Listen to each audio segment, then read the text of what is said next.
Hello everyone, if you're new to my channel, consider liking and subscribing. It will make me feel wonderful if you do that.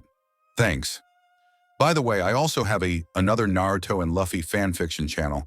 If you are interested, link is in the description. Legion of the Pirate King Mugiwara no ADHD.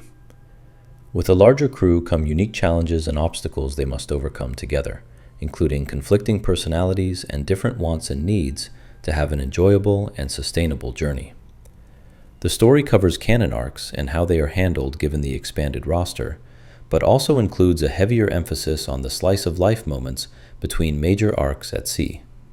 Adios. As the sound of his alarm goes off, the Den Den Mushi beside him, Ripper quickly silences it before rolling onto his side. Next to him, Ririka feigns sleep. A small smile creeps across her face as his arms wrap around her from behind, his hands resting on her bare stomach. Kissing her neck gently, he whispers, "Good morning, recruit." Keeping her eyes closed, Ririka scoots backward, stopping only when pressed against him. "Good morning to you too, Commander." She pulls his hands up from her stomach until they are resting on her chest before wiggling her backside against him. Closing his eyes, Ripper breathes heavily into her ear. "What if we get?" He is cut off as Ririka launches herself out of the bed, hand clasped tightly over her mouth. Rushing into the bathroom, the command slowly rises from the bed as he hears the sound of vomiting. "Everything okay in there?" As he passes his dresser, he removes a pair of underwear and slips them on before moving to stand outside of the bathroom. "Yeah, The sound of retching cuts off Ririka's reply. After a series of strong coughs, her shaky voice returns. "I must have caught a stomach bug." There is a pause as the toilet is flushed. Ripper listens to the sound of her footsteps as she makes her way to the door before opening it a crack. "Do you mind handing me my clothes through the door?" "Well, I guess I'm not getting lucky this morning." Stepping back from the door frame, he turns towards the closet. "Sure thing." Pulling out an outfit for myself and one for Ririka, he tosses his onto the bed before returning to the bathroom door and placing the hanger in her hand. "You going to be okay? I can inform the drill instructor that you are skipping drills this morning." A sigh from the other side of the door precedes Ririka's soft voice. "You can't show favoritism to me just because you know." Smiling as he makes his way to the bed, Ripper calls over his shoulder. "Enjoy each other's company?" He pulls his undershirt over his head mechanically. Soft laughter comes from the bathroom. "Foo, that's a funny way of saying fuck like rabbits." Ripper joins her laughter as he pulls on his pants and shoes. "Da ha ha ha. You cut straight to the chase, don't you?" He picks up his jacket, pulls it over his shoulder, and begins buttoning it up from the bottom. "It's a miracle only Rakaku knows about our relationship." As he finishes the last button, a strained voice comes from the bathroom. "Commander, maybe I will take you up on your offer to skip drills." Her voice is replaced by the squeak of her feet against the tiling flooring before the sound of vomit splashing against the back of the toilet bowl. A look of concern crosses Ripper's face. "I'm going to have one of the doctors on base come check on you. In the meantime," he presses his palm against the closed bathroom door, "try to get some rest if you can." "But I'm in your..." Ririka begins but is cut off by another round of vomiting into the toilet. Walking to the door to his room, Ripper checks his watch. 6:57 a.m. The medical team would be switching from the overnight to the morning shift. By the time he gets there they should be ready. "Let me worry about that. You focus on yourself." He twists the knob and pushes open the door to his room, stepping into the hallway. A short time later, Ripper finds himself in the medical unit, standing behind a doctor with a long curly mustache. Tapping the large man on the shoulder, Ripper clears his throat and is met with a fierce, "What do you want? Can you see I'm busy?" Spinning to face the commander, the man's face pales and he takes a step back. "My apologies, Commander. I didn't realize." He takes a moment to pause and collect his thoughts. "What can I do for you, sir?" Smiling at the man, Ripper pats his shoulder. "At ease. I know it's nothing personal." The Marine nods as his shoulders relax. "One of the recruits seems to have caught a stomach virus. She's currently dealing with the effects back in the barracks. I'd like one of the medical team to go and give her a full exam. Let's ensure she doesn't have anything contagious and can get the medical care she needs." Nodding, the doctor grabs a clipboard from a nearby desk. "What unit is she in, Commander?" "East Block, Unit 43. The doctor writes the address down on the medical board quickly. Looking up inquisitively at the commander, the doctor repeatedly opens and closes his mouth before finally asking, "Isn't that your..." It is. She visited me this morning to see if she should go to drill practice in her condition. Has an excellent work ethic. I asked her to stay in the room until she could be examined. Glazing up at the clock, Ripper notes that it is 7:13 a.m. He needed to get down to the dining hall soon to get a good seat. Anything other questions? Shaking his head slowly, the doctor still looks unconvinced. No, I think that's it. I'll send one of the nurses there and then drop in once I've finished my first rotation. Excellent. Ripper smiles at the man, hoping to break the tension with his positivity. I'll be off then. Turning on his heel, Ripper makes his way out of the medical unit towards the dining room. Plate loaded with breakfast food, Ripper looks around the dining room for an open table. Spotting one in the far corner with an empty seat, he makes his way there and places his tray down before looking up at the group he had joined. The small talk at the table had ended as he had approached, and he intended to help them feel comfortable speaking freely while he was around. Looking up, his eyes meet the young blonde boy, Helmeppo, seated across from him. Hello, Commander. Fancy seeing you at the recruits table. Ripper's eyes scanned to the strange feline-themed Marines on either side of the boy, Butchie and Sham, and to his left is the oddly dressed Django. Placing his fork into a sausage, Ripper brings it to his lips. On this base, we're equals. Placing the meat into his mouth, he chews it slowly before swallowing. I don't want to run things using fear, like my predecessor. His eyes lock with Helmeppo's as the thought floats through his head, your father. Good, I heard that guy was a jerk, comes Butchie's loud voice. He grins as he stabs through several pancakes and shoves them into his large mouth, chewing noisily. On Helmeppo's other side, Sham's nasally voice breaks through. Guy was a hoax anyway. He thought he was tough for executing Kuro's imposter. What a moron. Picking up a piece of bacon, he tosses it into the air and catches it in his mouth. Hey, give the guy a break. Kuro was a smart cat. Probably got real tricky. Django grins and winks at the two cat-themed recruits who snort and continue eating. Looking across the table at Helmeppo, he asks, you've been around a bit. Ever meet that Morgan guy Helmy? Stirring his food nervously with his fork, Helmeppo doesn't look up. We crossed paths. The others stop eating and look over at the boy whose cheeks grow red. He looks up at Ripper for help and the commander grins at him and nods. More than just crossed. He's kinda, he takes a deep breath, my dad. No way. Django drops his fork, eyes wide as the other two roar with laughter. He's your dad? Stabbing another piece of sausage with his fork, Ripper's voice cuts across the table. Everybody has their own story. What matters is that Helmeppo is trying to be the best Marine he can. Whipping his eyes with the back of his head, Sham fights against his laughter. Wahaha. No wonder the rest of the Marines give you such a hard time, Helmy. Butchie places his larger hand on the blonde boy's back. Dahahahaha, at least we got your back. Helmeppo smiles as he scoops some eggs with his fork. I'm pretty lucky to have you guys.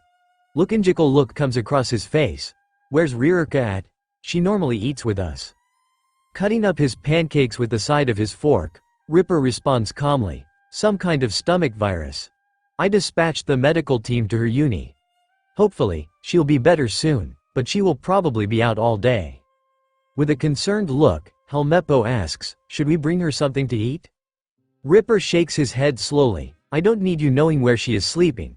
He thinks for a moment of an excuse. I think the medical unit will probably have her on a special diet. Best not to mess with it. Stabbing 2 slices of pancakes and placing them in his mouth, Ripper wonders, what happened to the arrogant kid from 2 weeks ago? He has friends and cares about other people now. Prison must have shaken him up. The group continues to converse as they eat, giving Ripper better insight into the tight bonds that have formed between them. It warms his heart to see how well they all get along. Arriving in his office, Ripper makes his way to his office. He spends an hour processing through paperwork before he hears the familiar, Buddha Buddha Buddha Buddha of a Den Den Mushi. Looking at the device on his desk, he notices it is not moving. A frown creases his brow and he rises to his feet, searching the office as the ringing sound continues. Buddha Buddha Buddha Buddha. Eventually, he notices the sound coming from a bag Ririka had left under his desk several days earlier. Reaching down, he dumps the contents onto his desk and quickly spots the Den Den Mushi that had previously been mounted on her wall. Picking it up, he accepts the call with a button under the shell and hears a loud click. Holding the device in front of his mouth, he says carefully, "Commander Ripper speaking. May I ask who is calling?" A gruff voice comes through on the other end. "It's about damn time you picked up. Name's Zeph. I'm the owner of the Bharati." The voice pauses for a moment before he hears the loud slam of a door being closed and the distant thumping of something wooden hitting metal. The squeak of chair springs is followed by, "Ran into a friend of yours. A kid with a straw hat. One of his friends who wanted to be known as Pirate Justice asked me to call this number." Oh, Ripper leaned back in his chair. I was starting to get used to not hearing from that guy. He sighs, "Any chance you'll tell me who this mysterious Pirate Justice is?" Loud laughter comes through the device for a full minute before Zeph's voice returns. "Da ha ha ha ha. Not a chance, Marine. He swore me to secrecy and I don't know shit about you." The voice resumes its laughter before continuing, "Da ha ha ha ha ha. Anyways. I've got a present on the way to your location. A pirate named Don Krieg. He should be there in a couple of days. I expect to get paid his full bounty. None of the games you Marines played to get around paying as civilians what we are owed." Now it's Ripper's turn to laugh. It takes him a moment to compose himself enough to speed, "Da ha ha ha. Yeah, Don Krieg? Can you imagine? That's a good one, Zeph. But seriously, who are you sending here?"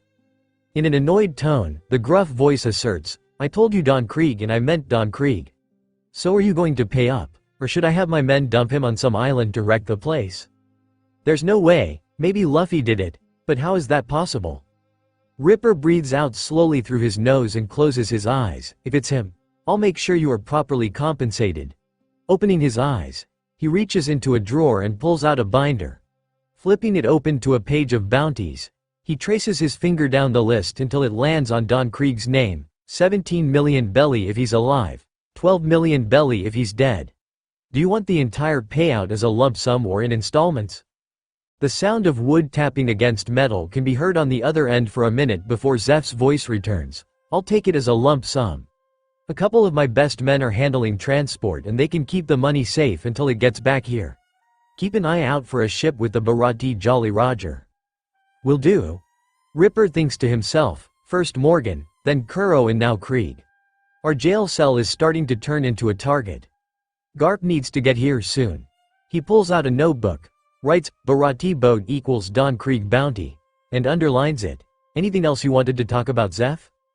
The wood tapping against metal continues over the device before the sound of a heavy body flopping back into a chair. "You know anything about Arlong?" Arlong, the name sounds familiar and Ripper flips through the bounty notebook until he finds the name. "Captain of the Arlong Pirates? Says here he's a fish man. I thought they all lived on the Grand Line. Why are you asking about a pirate like him?" Zeph laughs again. "Da ha ha ha. You don't get out much, do you, Commander? Arlong's been operating here for the last decade. Has a big territory on the Konami Islands. I figured you might want to know that our mutual friend is on his way there. Does he have a death wish?" Ripper shakes his head to try to make sense of the old man's words. "To do what exactly?" Roaring with laughter, it takes Zeph a few moments to reply. "Da ha ha ha ha ha ha. Punch him in the face, I guess. Who knows with that lunatic? Da ha ha ha ha. All I know is he's going up against something big and could use any help you can give. Anyway, I got to get going. The kitchen is probably backed up with all of my best chefs out on errands. Later, Commander." The Den Den Mushi makes a click and places the phone on the desk in front of him, next to his office phone. Looking up at the clock, Ripper notes that it reads 11:03 a.m.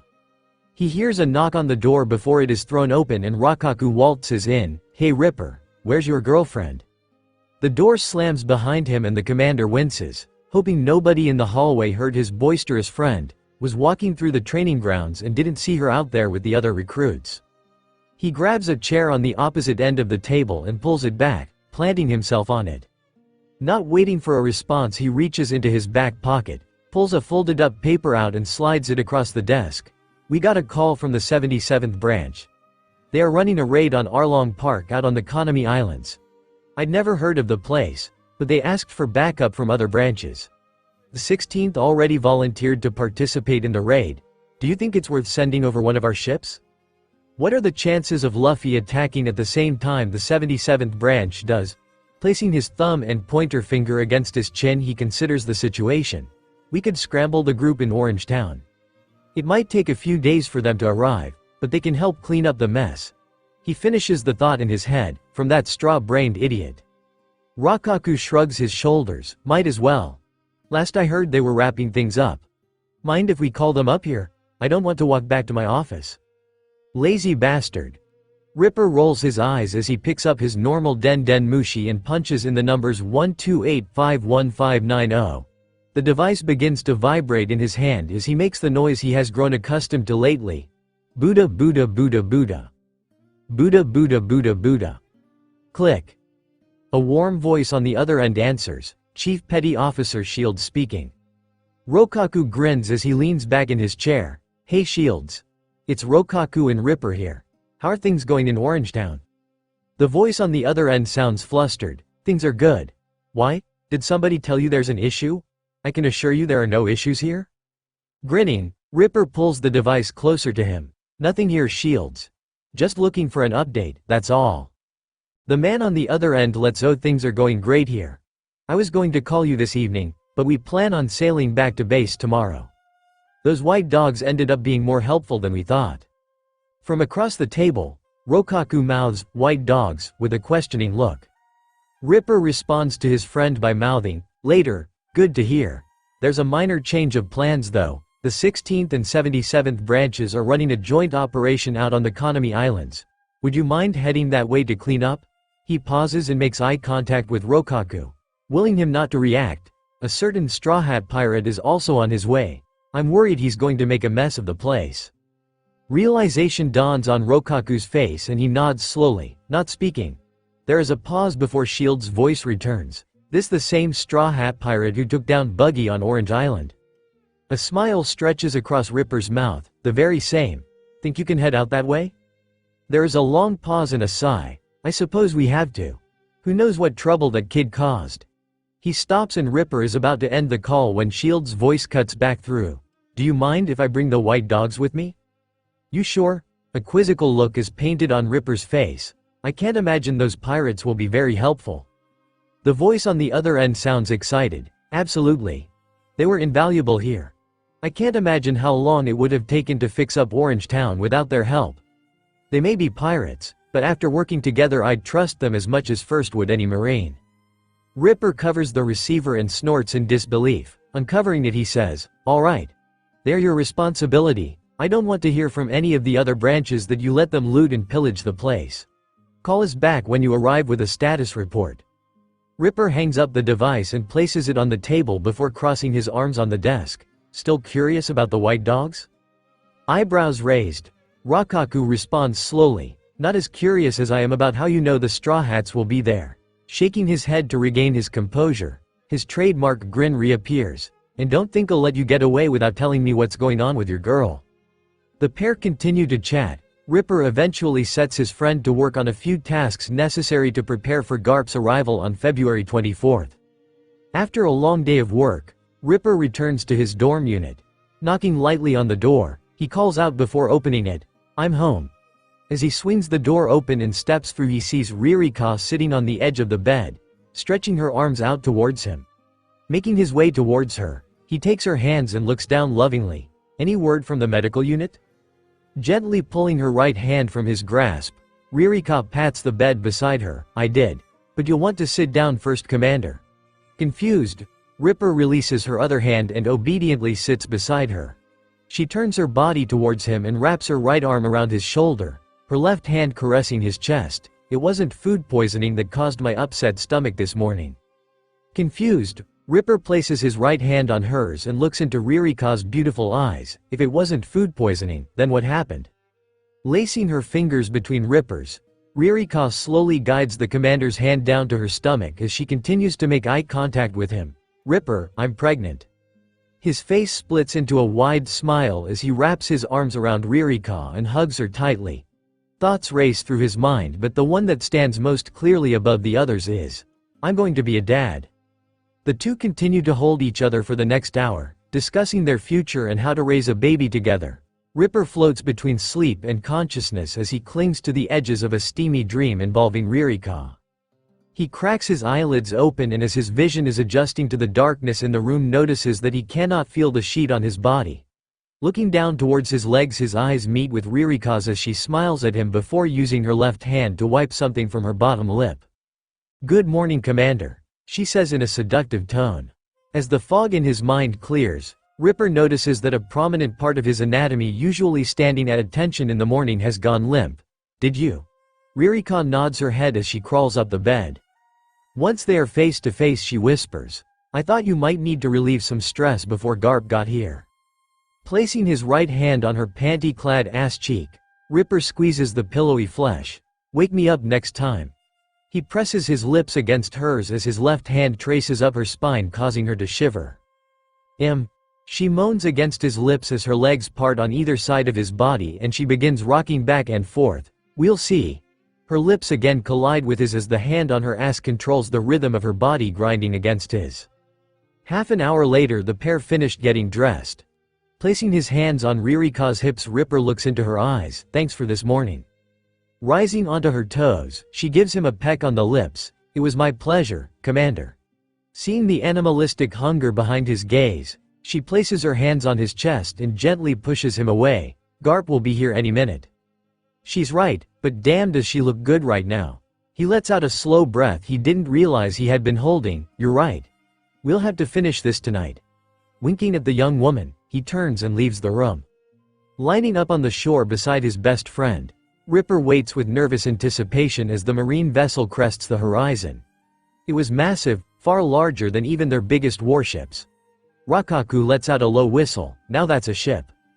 Approaching much faster than expected, the vessel soon lets down its gangplank and the legendary Garp descends. He's huge. The man was significantly larger than he had expected and carried himself with a commanding presence. 2 rows of elite marines follow behind him, staying in perfect lockstep with one another as they descend toward the dock. Snapping his right hand to his forehead, Ripper calls out, "Aden Sion." The other marines follow suit, hands raising to their foreheads, eyes glued on the legendary marine. As his boots land on the dock, Garp calls out in a booming voice, "At ease." The marines drop their hands as the massive man continues forward toward Ripper, his men fanning out on either side of him as they too reach the wooden landing. Placing a meaty hand on the young commander's shoulder, Garp bursts into laughter. Bawahahahahahahaha.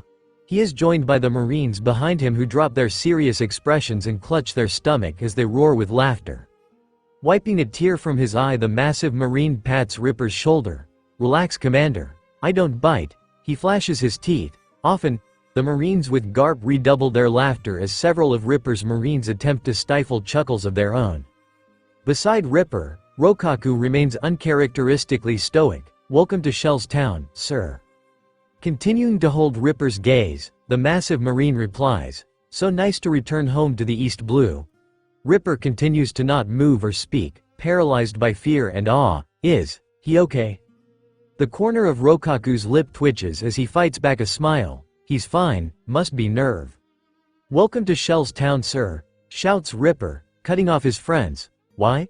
I just screamed in his face. What is wrong with me?" Eyes wide, the commander swallows hard, forcing down the lump in his throat before squeaking out in a near whisper, "What would you like to see?" The voice in his head screams, "Calm down. You're acting like a crazy person. Treat him like you would any other marine." A snort escapes from Rokkaku's and he slaps his hand over his mouth. Garp turns towards him, eyes filled with rage. He says through gritted teeth, "Did you just laugh at a superior office?" Trembling, the young man nods his head. The anger vanishes and Garp's grin returns. "Good. I can't stand bootlickers who refuse to challenge authority."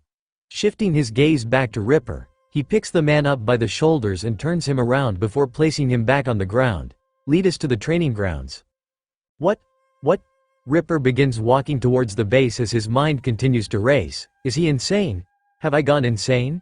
Is Garp the Fist just a crazy old man? The sound of boots on gravel indicates that the group is following behind. He's so different, but at the same time eerily familiar, like we've met before. The sound of steel hitting steel can be heard as they approach the training grounds, pushing open the large wooden doors into the yard. Ripper spots the source of the noise. Helmeppo swings a kukri at Django, who deflects it with his chakram.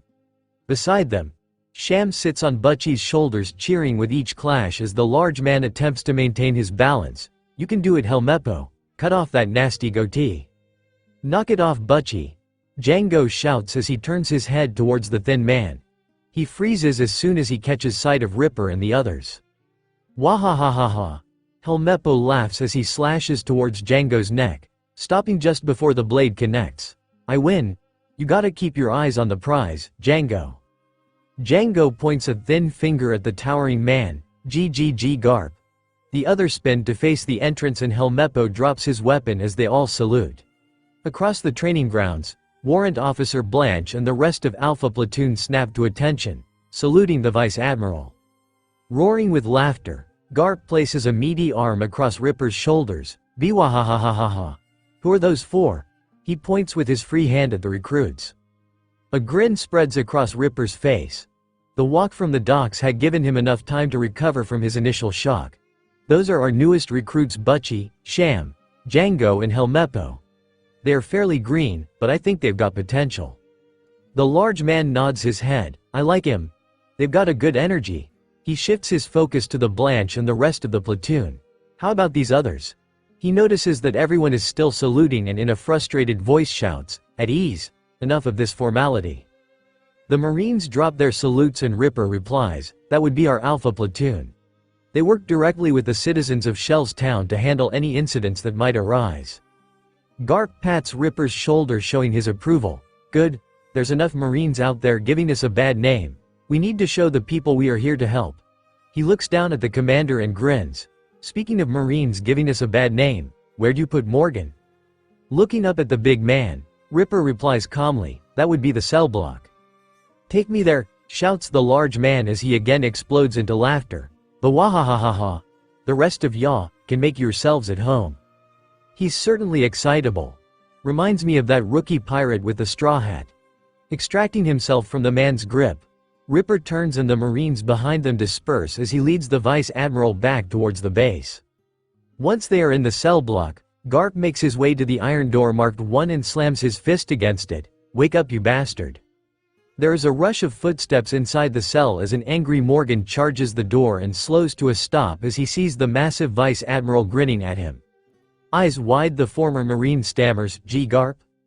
The sound of feet slapping against quorum the other 2 cells as Kuro and the newest prisoner Don Krieg race to the doors of their cells and attempt to look through the barred window at the legendary Marine. Headquarters is going to have a field day with these 3. Cracking his neck, Garp paces between the cells, locking eyes with each prisoner as he passes them by. Kuro and Krieg will probably end up impelled down, but Morgan, he stops in front of the first cell and points a finger at the man inside, will probably end up in the gallows. But I can change, IP promise, comes Morgan's voice laced with fear from inside his cell. Laughter rips through the Vice Admiral as his eyes remain locked on the terrified man. Bawahahahaha, I doubt it, like you never change. He shifts his gaze to Ripper. I have some business I want to discuss with you in your office, then I want you to have those recruits ready, the prisoners for transport. I can't blame Morgan for being scared, but this is a nice change of pace from his usual behavior. Ripper nods his head, yes sir. He meets the Vice Admiral's gaze. Before we talk, some of the Marines on base have requested to have breakfast with the legendary Garp the Fist, would you mind? I almost forgot. Grabbing his stomach, Garp doubles over in mock pain. I'm starving, lead me to food. Ripper motions for the large man to follow him as he turns and exits the cell block. He's more like that pirate than I realized. What a strange world. As the pair enter the dining hall, a cheer goes up as a dozen Marines rush towards Garp, holding notepads and pens begging him for his signature. Laughter echoes through the room. Bawahahahaha. Calm down, I am just one man. He glances at Ripper. Mind making me a plate, Commander? He takes a pen and notebook from a nearby Marine and scrawls his signature on the page before returning it. Ripper grabs 2 trays and quickly moves through the line, filling them with food before bringing them to his favorite table. Placing his tray beside Ririka's, he sits beside the young woman who rests her head against his shoulder. He places Garp's tray to his right before turning and kissing the young woman on the forehead. Django laughs with a snort. Bahahaha. You sure it's smart to do that in front of a senior officer? Shrugging his shoulders, Ripper wraps his left arm around Ririka's waist and pulls her closer to him. Garp seems pretty laid back. I don't think you'll mind. The group eats peacefully for several minutes before the massive vice admiral, followed by a crowd of young marines, joins them. The young marines cling to every word out of Garp's. That's when I knew this pirate was going to be something special. He took out half my men before we could even reach his ship, but the look in Roger's eyes when we finally crossed paths is one I'll never forget.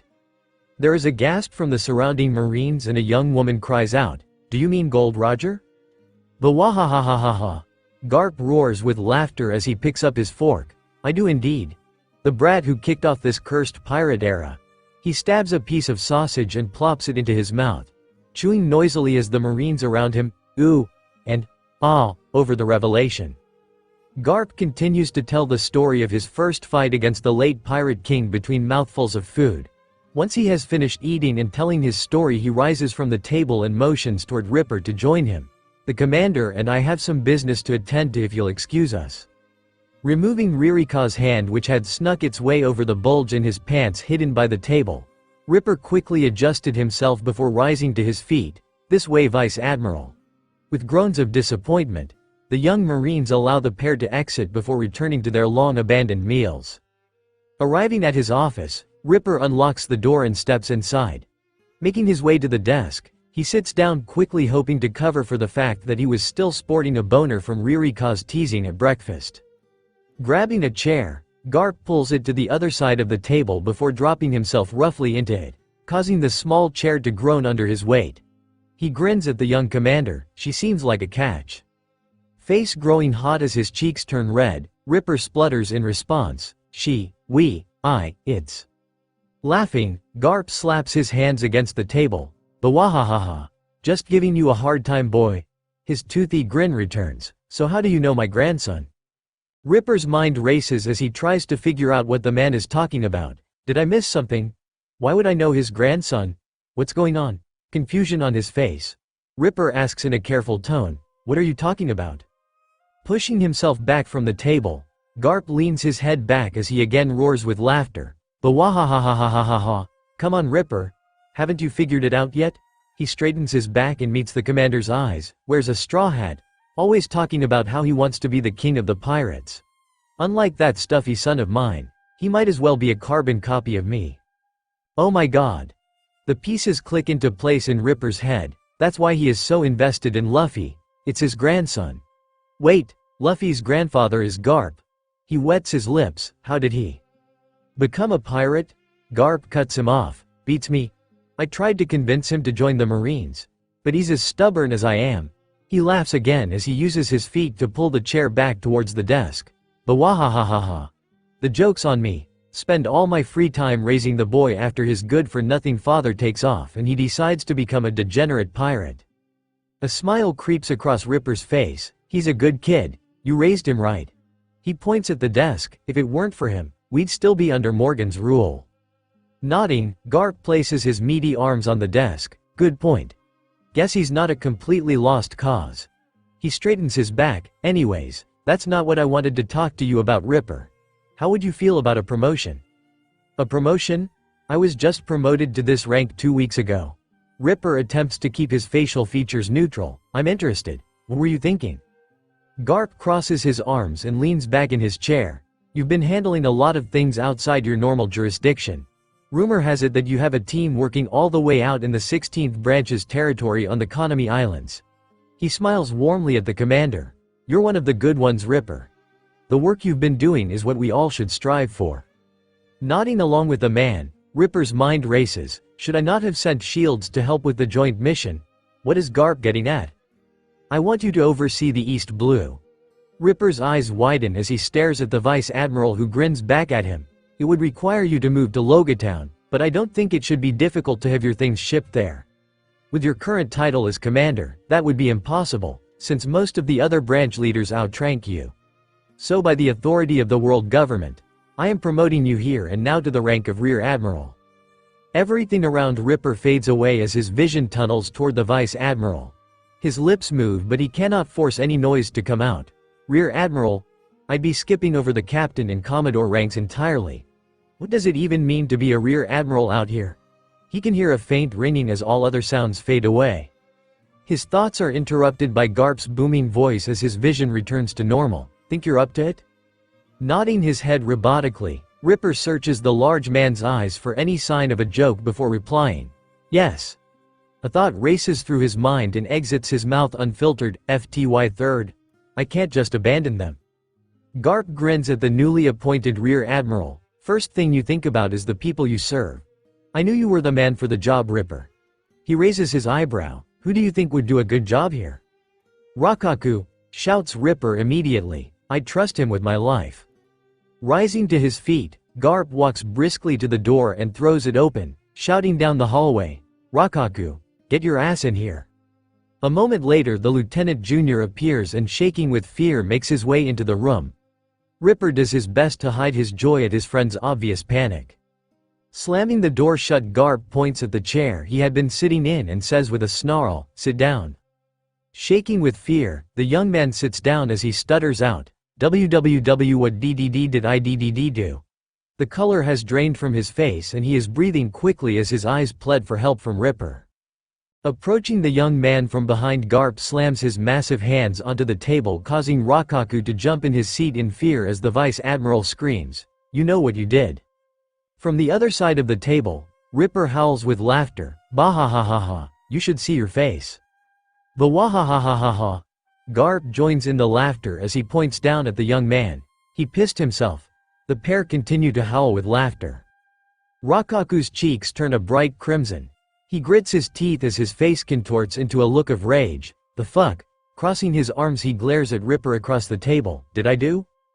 Palming the young man's shoulders in his meaty hands, Garp again roars with laughter. "Biwahahahaha. Be a damn good Marine is what you did."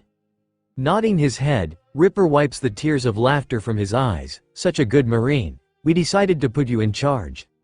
"Not funny." Rakaku pouts as he slumps into his chair. Arms still crossed. "Quit messing with me." Hooking the leg of a chair with his foot, Garp drags it over to the table and releases the young man's shoulders as he flops into it, causing the chair to squeak in protest. "It's not a joke, boy." His face relaxes and he looks at the Marine beside him. "Ripper told me you are the best man for the job and I believe him." With a look of disbelief, Rakaku stares across the table at his friend. "What about you, Commander Ripper, if I'm in char?" "That's Rear Admiral Ripper to you," Garp says with a grin. "You're not the only one who's getting a promotion today." Rear Admiral, still confused, Rakaku's eyes grow wide. What is going on? Ripper takes pity on his friend. "I was just promoted to Rear Admiral and under Garp's orders will oversee all operations in the East Blue. I decided to name you as my replacement." He pauses for a moment and glances at Garp before continuing. "I am promoting you to Commander in charge of the 150-30 branch. Think that will be." Before he can finish his sentence, the Den Den Mushi on his table's antenna rises into the air and it lets out a loud Buddha Buddha Buddha Buddha. The three men stare at one another before Garp launches his body across the table and snatches the snail. Pressing his thick thumb against a small button on the underside, it lets out a loud click. Not giving the caller a chance to speak, he bellows, "Vice Admiral Garp here." Laughter can be heard on the other end, followed by Shield's voice, "Bahaha. That's very funny, Ripper. Anyways, I wanted to update you about the Konami Islands." Rising from his chair, Ripper rounds the table and squats between the other two men. "It's not a joke, Shields. Garp and Rakaku are both here with me in the office." "Right." Shields does little to hide the sarcasm in his voice, causing Rakaku and Garp to giggle and slap their hands over their mouths to stifle the noise. "Anyways, things are fine here on the island. We ran into another friendly pirate crew and have been working with the white dogs to teach some of the villagers how to sail. I guess they had a bunch of white dogs." Garp's hand has dropped away from his mouth and his voice booms out. "I am so honored." His chest swells with pride as he grins at the device in his hand. "That a crew would name themselves after my most famous dog disguise." Ripper carefully plucks the snail from Garp's grip and places it on the table. "Sorry about that, Shields. Garp got a bit carried away there." He glares at the Vice Admiral, who responds by sticking his tongue out. "Do you mind repeating that last part? Are we seriously going to keep doing this?" The man on the other end of the line sighs before continuing. "Like I was saying, they have a bunch of ships, but barely anybody on the island knows how to sail. The white dogs and this other group have been teaching them about sailing and navigation so that they can establish trade routes with neighboring islands. Whatever. Garp says under his breath as he crosses his arms and lets out a sniffle. I don't care. He turns away from the device, clearly hurt by the fact that they don't believe he is there. Rolling his eyes, Ripper ignores the moody Vice Admiral's tantrum. Excellent. How long before you can return to base? Shouldn't be more than a few days. Comes the voice on the other end. The white dogs expressed some interest in setting up base here. At this point I'd trust them to clean the place up. Ripper nods his head. Good. When you return to base, report to Commander Rakaku for your next assignment. Before Shields can respond he hangs up the call and places the snail back on his desk. It's been an interesting morning, but I think we have some prisoners to round up. He stands up straight and walks to the door, not bothering to check if the other two are following. An hour later, Ripper accompanies Bocchi, Sham, Django and Helmeppo as they lead Don Krieg, Kuro and Morgan toward the gangplank. The prisoners' hands are bound together with rope and they glare at the young recruits. Morgan mumbles, "I'll kill you, boy," earning him a kick in the backside from Helmeppo. From the deck of the massive ship, Garp's feet can be seen dangling over the railing and his snores reverberate across the dock. Ripper waits on the landing as the recruits lead the prisoners up the gangplank towards the ship. Helmeppo and Django march on the right while Bocchi and Sham are on their left. Once they are halfway up, Don Krieg calls out. Now, in one swift motion, the three prisoners leap to the right, smashing into Helmeppo and Django as all five are hurled into the water below. Eyes wide with fear, Bocchi and Sham run to the side of the gangplank and lay on their stomachs, looking down at the stream of bubbles rising from the water. Marines on the ship scrambled to act, pulling out rifles and aiming at the place where the men had entered the water. Turning his head to the boat, Sham sees the drawn weapons and shouts, "Our friends are down there, stop." The Marines ignore his cries, forcing him and Bocchi to spring to their feet and rush to the top to try to stop them from firing into the water. Don Krieg is the first to surface and tensing the muscles in his arms easily snaps the rope that binds him to the others. Without looking back he begins quickly swimming through the water as the Marines fire at his retreating form while Bocchi and Sham desperately attempt to stop them. Kuro surfaces alongside Django. The rope that had been around his wrists is now wrapped around Django's neck, and while it is not yet suffocating him, the threat is clear. Last to surface are Morgan and Helmeppo. Morgan had managed to cut the rope from his arms with his axe, which is now pressed against the blonde boy's neck. Kuro and Morgan paddle after Krieg, unable to swim as fast because of their captives.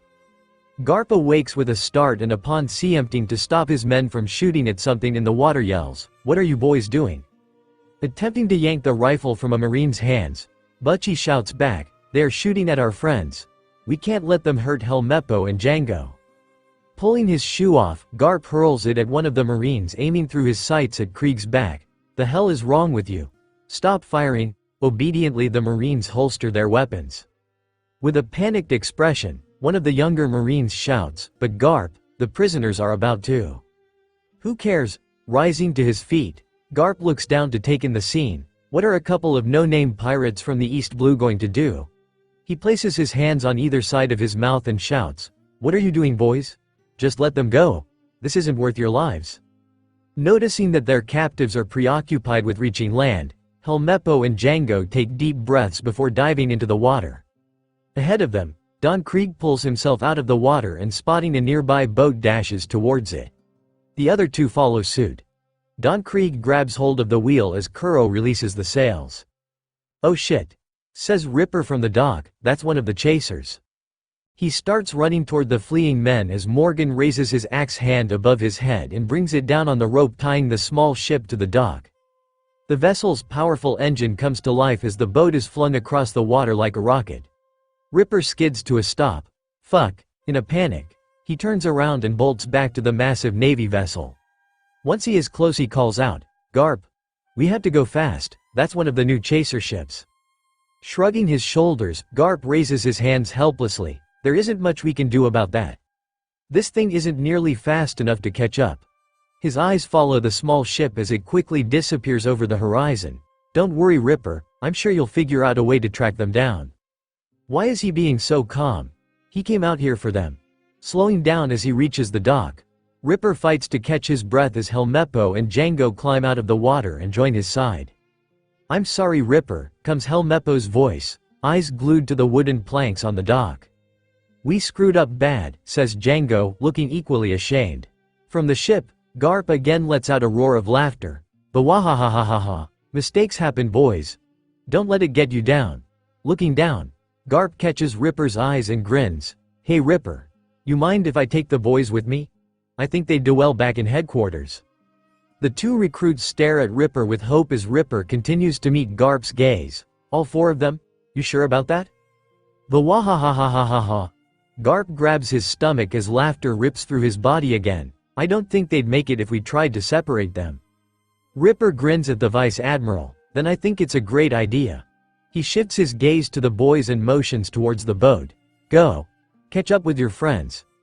The two look at one another for a moment before scrambling up the gangplank. As the wooden plank is retracted into the hull, Garp's massive voice booms, "Time to head back to base." The Marines on the deck cheer and Ripper waves as the vessel undocks and the engines kick to life. Several hours later, Ripper stands on the deck of a warship, his left arm around Ririka's back and his right hand resting on her belly, which has not yet begun to show signs of the young life hidden within. A handful of Marines rush around preparing for launch. On the dock, Ripper waves at his friend. "Don't be a stranger, Ripper." Laughing, Ripper removes his hand from Ririka's belly and waves back at his friend on the shore. "Bahaha. You either Rakaku. I expect to hear great things from the 153rd. The other Marines on the dock salute the craft and a tear rolls down Ripper's cheek as he looks back at them. Memories flooding his mind. "Take care of them for me, Rakaku. I'm counting on you." Rear Admiral Ripper's log. February 26, 1522. Rumors certainly have a way of spreading on a ship like this. I will work with these Marines on proper information disclosure policies moving forward. I had a call with Logatown and learned about the scope of the assignment. It's certainly larger than the base in Shellstown. Hopefully, I am prepared to take on this challenge. I also learned about several upcoming meetings I will need to participate in shortly after I arrive. Ripper awoke to the sound of waves slapping against the ship's hull. Groggy, his eyes adjust to the dim light as he looks at the clock beside his bed. The dark screen was illuminated by bright numbers reading 6:23 a.m. With a groan, he rolls to his side and wraps his arms around Ririka's waist. Burying his head into the crook of her neck, he gives her a playful kiss before whispering, "Are you up?" A smile spreads across Ririka's lips and she wiggles against Ripper. Her breath catches as she feels a pair of hands slip under the front of her dress and she lets out a shallow breath before biting her lip. Maybe, as the hands roam up her torso toward her chest, she presses her butt backward. "What do you want?" Hands cupping two warm mounds, unconfined by undergarments, Ripper leaves a trail of kisses up her neck before nipping playfully at her ear. Squeezing her sensitive breasts, he is rewarded with a moan. He growls into her ear, "I want you." Half an hour later, the pair fall back into bed panting. Ripper's face splits into a grin and he playfully yanks at the sheets, pulling them to his side of the bed. "You get up first. I want to enjoy the view." How naughty. Attempting to wrestle back the sheets, Ririka fails to free them from Ripper's grip. Sitting up, she crosses her arms beneath her chest and pouts playfully. "No fair. You can't even see anything in this gloom." "Oh." Reaching to his left, Ripper flicks a switch on the wall, causing light to flood the room. He looks over at Ririka, admiring her bare backside as she scoots backward until she is flush against the headrest. "Any more excuses?" Playfully slapping at Ripper's arm in one last half-hearted attempt to get the bedsheets, Ririka shakes her head in defeat. Taking a deep breath, she rolls to the side, slipping off the bed before turning to face the Marine. Spreading her arms to either side, she wiggles back and forth and playfully says, "This what you were hoping for?"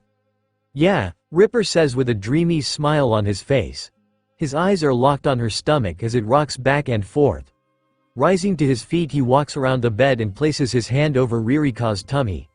Glancing into her eyes, he meets her lips briefly before pulling back.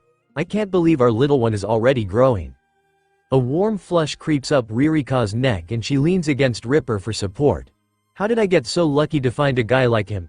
Placing her hand against his hairy chest, she says gently, "I wish Rika could be here. She would be so excited to be a big sister." A cold breeze runs through the room, sending a shiver down her spine. She pulls away from the Marine and makes her way to the closet.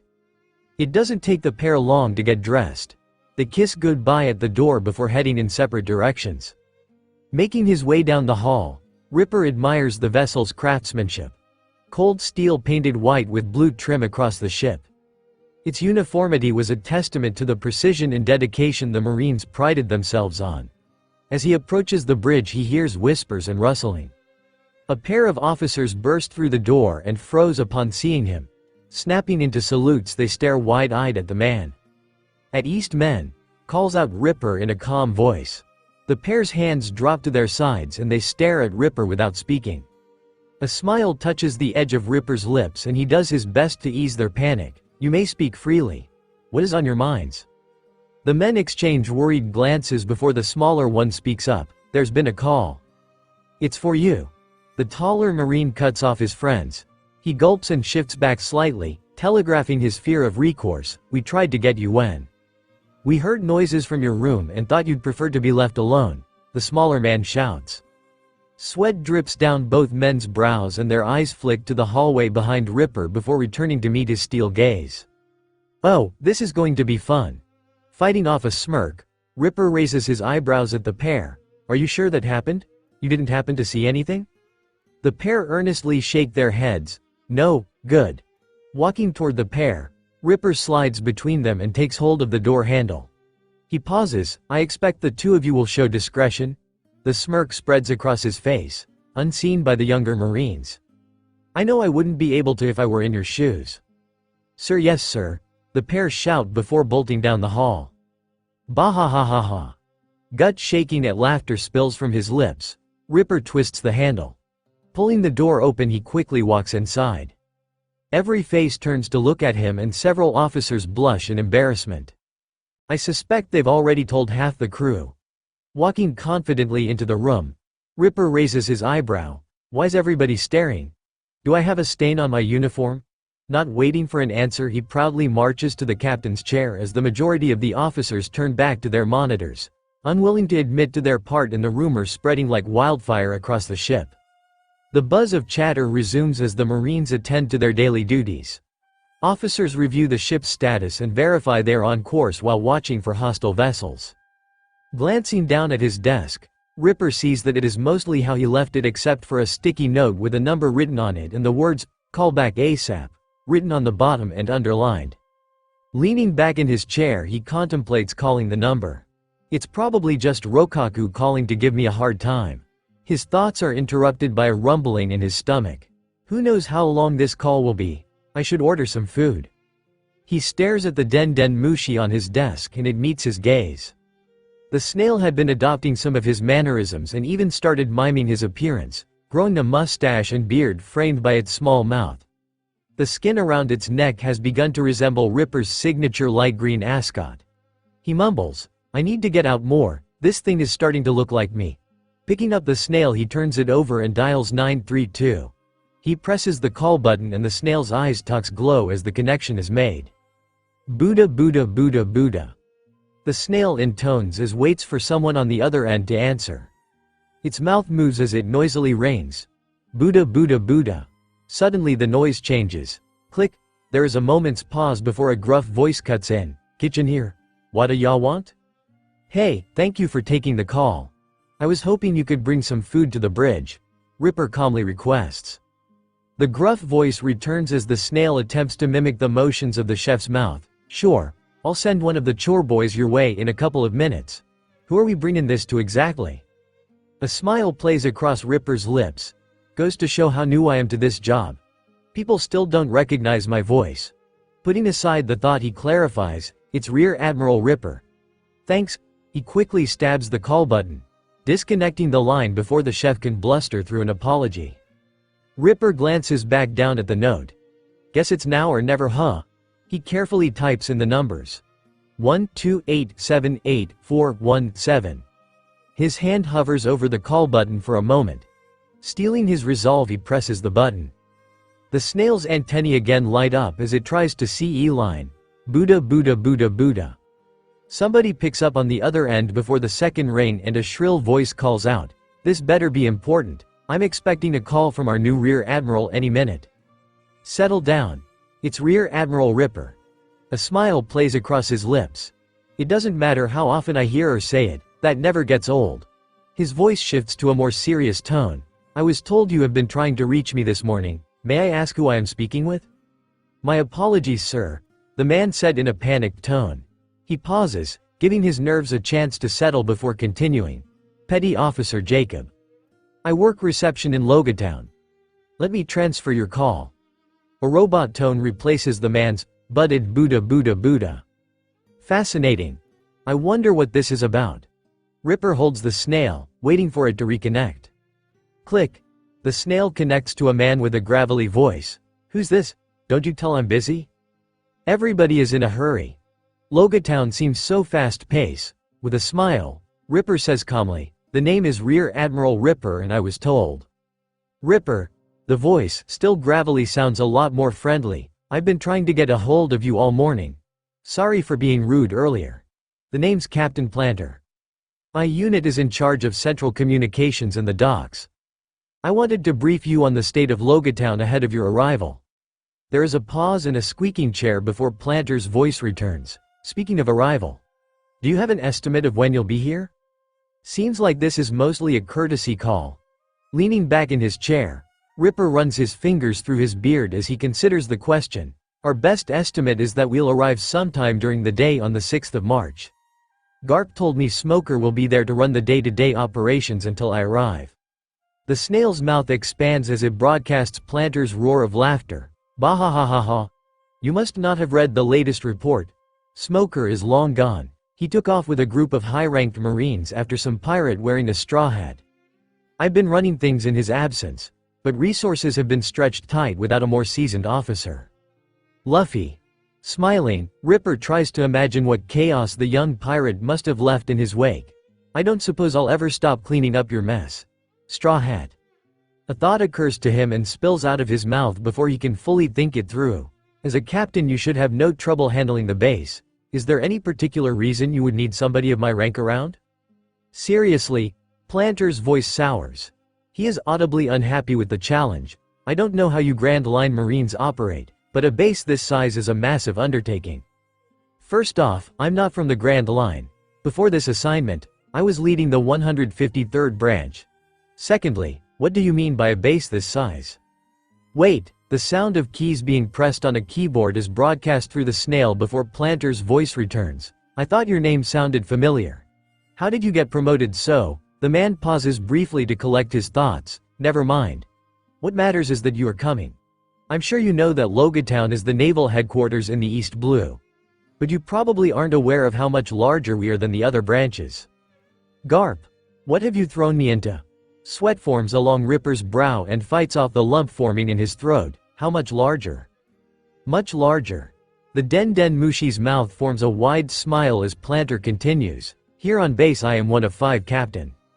We have split the island into 5 major segments: southeast, southwest, northeast, northwest and the docks. Each segment has a base of operations and is led by a captain. I'm in charge of the docks and central communication. We each have 4 commanders who oversee vital functions of the base. Each commander has 5 lieutenant commanders who each oversee a battalion. Beneath each of them are 5 lieutenants who lead the companies for their respective battalions. They each have 4 lieutenant junior grades under them leading a platoon for the company. As for our naval forces. Hang on. Ripper interrupts the man before he can continue. Having written down the numbers, he does some quick math. His eyes bulge and he looks in disbelief at the mollusk. Are you mean to tell me that there are almost 50,000 Marines on base? Give or take. It depends on what's going on. Planter replies nonchalantly. The other main force is our naval fleet. Unfortunately, when Smoker left he took some of our best officers, but we still have a sizable force. Around 100 ships, each with a crew consisting of a commander, 5 lieutenants and 200 soldiers. Dropping his pen, Ripper licks his lips. We've had these kinds of forces this whole time? Blinking several times, he regains his composure. So another 20,000 Marines. Resting his elbows on the desk in front of him, Ripper's shoulders slump. What am I going to do with 70,000 men? I barely knew what I was doing with our meager forces back in Shell's town. Straightening his back, he resolves to remain calm and project confidence. Excellent. Anything else I should be aware of? Yes, Planter pauses, contemplating the information. We had a former Marine re-enlist. He was a friend of Smoker's. Before his initial retirement, the two were considered equals. His name is Daddy Masterson. He was given the rank of captain but is admittedly fairly rusty. We don't have an obvious role for him on base. Perfect. A smile spreads across Ripper's face. For some reason, I have a good feeling about this guy. Placing his fingertips against his chin, he ponders the issue. Planter seems overworked between his day job and trying to fill in for Smoker. It sounds like Masterson won't be able to run the base in my absence if he is rusty.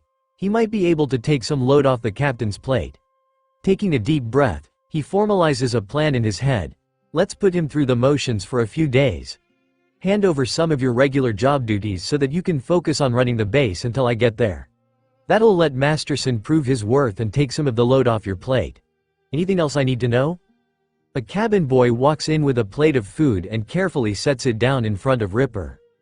Smiling at the boy, Ripper covers the snail with his hand. Thank you. He removes his hand and returns his focus to the call. The last thing of note is a couple of important upcoming dates. You should be here before them, otherwise, I'd need instructions. The sound of paper rustling on a desk can be heard before Planter's voice picks back up. On the 7th of March, a Saint Manmire Aurelia will be arriving to pick up Arlong and his crew. A saint? What's a celestial dragon doing so far from the red line, and for something as simple as transporting prisoners? Pressing his fingertip against his chin, Ripper ponders the situation. Something feels off, but I can't put my finger on it. I'll do some digging when we land. His attention is drawn back to the snail in his hand. Interesting. Not every day you get to meet a celestial dragon. Indeed. Planter sounds somewhat irritated and quickly moves on. On the 8th, we have an East Blue leadership call. I've already contacted all of the branches, so they should be ready to provide updates on current missions and ongoing activities. In addition, I was told that CP2 plans on attending. That's all the updates I have for you. Do you have any questions? Brows furrowing, Ripper wonders why CP2 would be interested in attending a routine call in the East Blue. Are they planning on running files the question away for later? Nothing comes to mind. Thank you for your time, Planter. Pressing a button on the bottom of the snail, Ripper places it on the table. The mollusk drags itself across the wooden surface to the corner before promptly falling asleep. Looking down at his plate of food, Ripper picks up his fork and stabs through a sausage. It had been an eventful morning and he was starving. The remainder of the day was relatively uneventful. Walking back to his room, Ripper carefully pulled open the door and slipped inside. He was greeted with the smell of fresh flowers before seeing Ririka exiting the bathroom with a towel wrapped around her torso. Evening stud. Winking at the Marine, Ririka walks to the bed and casually lounges on the edge. She smirks at Ripper. You wouldn't believe the rumors I heard about you. Oh yeah? Meeting her smoky gaze with his own, Ripper walks to the young woman while slowly unbuttoning his shirt. Loosening and removing his ascot, he tosses it into the corner, and a moment later it is buried under his white uniform shirt. Stopping in front of Ririka, he wraps his arms around her shoulders and looks down at her. Good things, I hope. Reaching forward, Ririka unbuttons Ripper's jeans and taking hold of his zipper pulls it slowly downward. Maintaining eye contact, she says in a husky voice, "Depends on your definition of good." Hooking her fingers in the waistband of his jeans, she pulls them down his hips. Rumor has it you had a dozen women in here this morning and left them all satisfied. Closing his eyes, Ripper basks in Ririka's touch as she slowly undresses him. As his pants bunch around his ankles, he carefully steps out of them. A smile plays on the edge of his lips. It's crazy how out of control rumors get on a ship like this. It sure is.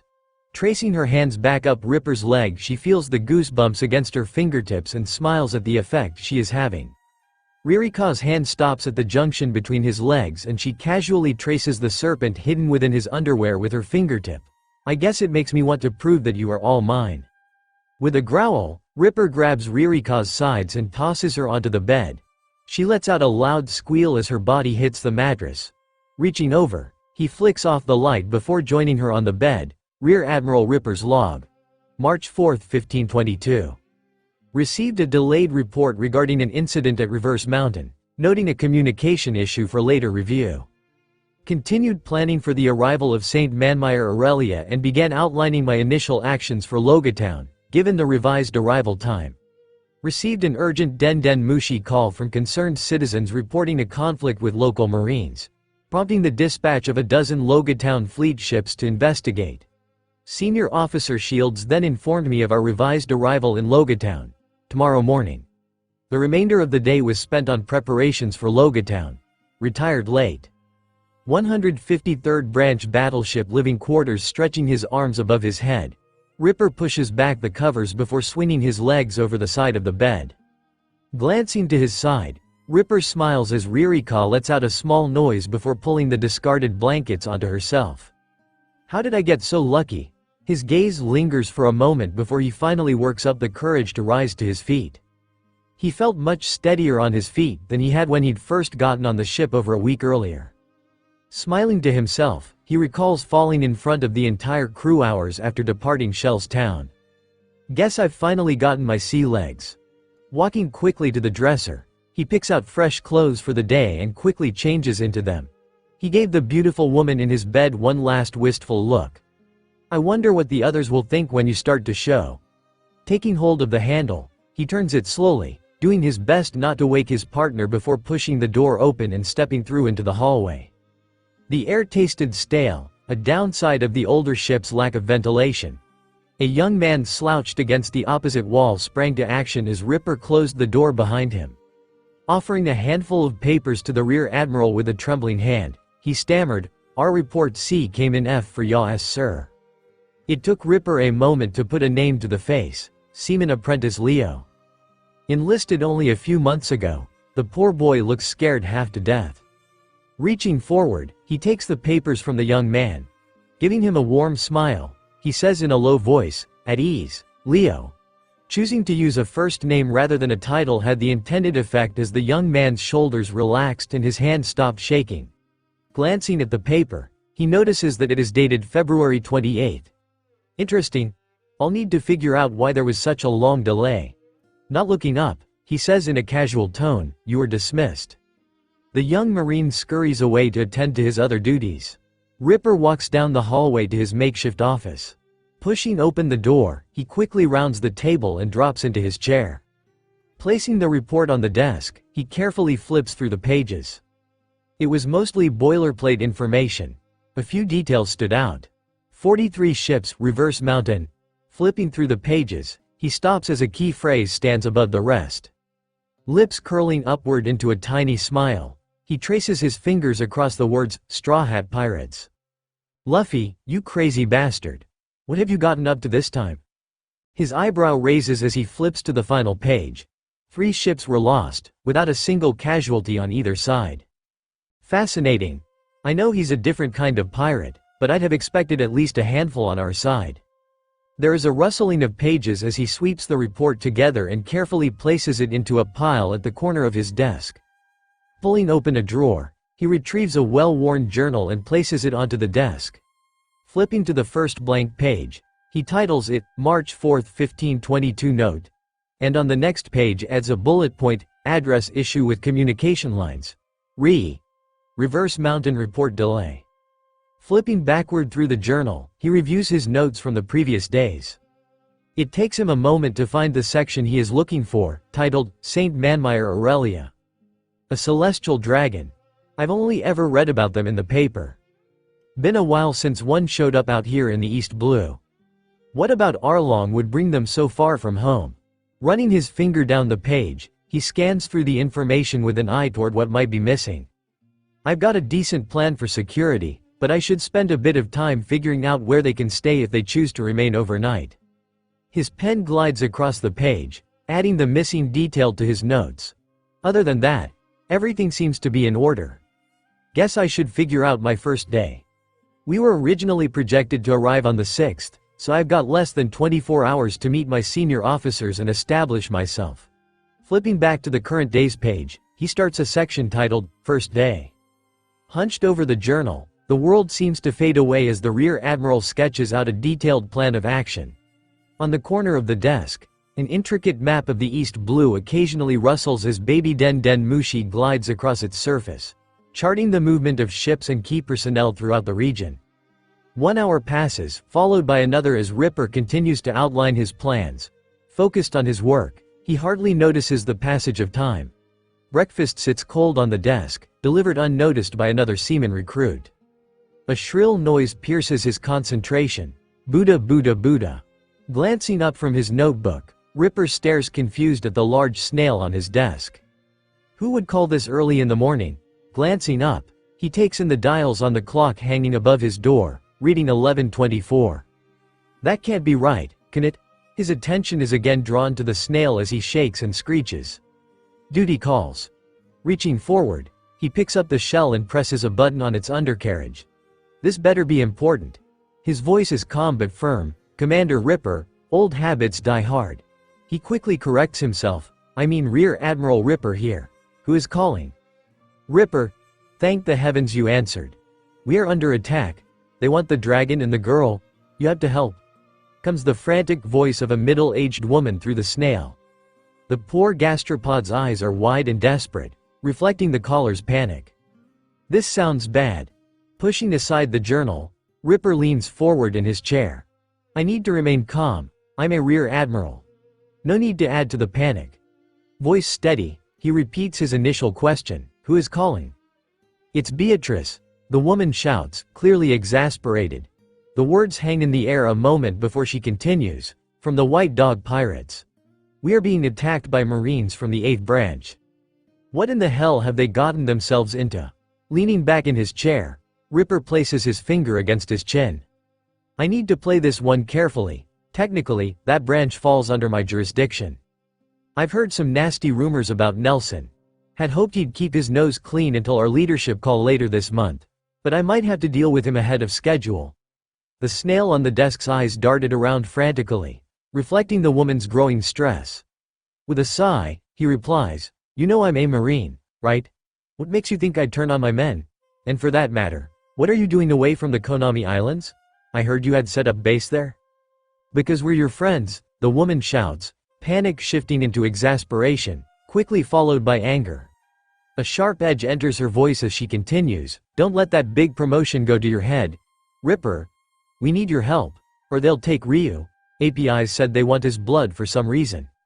Ryu? Blood? There's more to this story. But this isn't the right time to dig any further. Eyes darting to the map, he sees one of the baby Den Den Mushi with a small 8 scrawled on its shell near a green splotch marked, Warship Island, Sarah nearby, each bearing a black dot indicating that they were part of the Logatown fleet. Keeping his voice calm, he replies, I'll do what I can, but it'll be a few hours. In the meantime, you should try to get somewhere safe. Seriously, isn't there more you can do? I thought you were in charge. Fine, we'll figure it out ourselves. Asshole. Exasperated, there is a click as the call is disconnected. That could have gone better. Wincing slightly, Ripper opens another drawer and, rifling through several notebooks, finds one titled, Contact Information. Pulling the notebook onto the desk, he flips through the pages until he finds one marked, Logatown Fleet Dispatch. Picking up the snail, he begins punching in the numbers. Pressing the dial button, there is only a single ring before the line is picked up, and a soft, feminine voice answers, Fleet Dispatch, what are your orders, Rear Admiral? That was fast. If we can get that same responsiveness for field reports, I'll be in a good spot. Still staring at the map, he says in a slow voice, I need to scramble a dozen ships. The conversation was brief, mostly coordinating the destination and mission objective. Resting his head against the cushion of his chair, Ripper closes his eyes.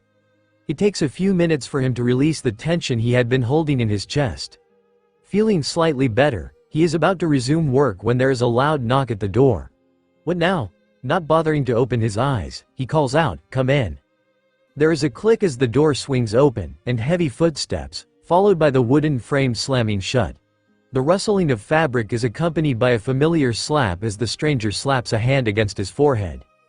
Opening his eyes, Ripper tilts his head forward to see Senior Officer Shield saluting him from the other side of his desk. Rolling his eyes, he says, You don't need to do that here. Motioning at a chair across from him, he says, Take a seat. Dropping his hand, Shields grabs the chair and sits down. As the ship's captain, He was not yet used to Ripper's casual style. Voice stiff asks, "Do you have a moment? I wanted to share a status update." Resting his elbows on his desk, Ripper leans forward slightly. He replies in a calm tone, "What's the update?" "It's about our arrival time in Logatown." Seeing Ripper's sudden tension, Shields continues quickly, "We've made great time and caught a favorable headwind. By my estimate, we'll be arriving tomorrow morning, a full day ahead of schedule." A day early? Glancing at the notebook, Ripper feels relief flood through his body. He'd been worried that his first day was overbooked. This certainly made plans easier. A smile spreads across his face. He slaps his hand on the table, startling the senior officer before replying, "That's great, best news I've heard all day." Glancing up at the clock, he notices that it is 12:17. His eyes widen in panic. Only 13 minutes before lunch, better make this quick.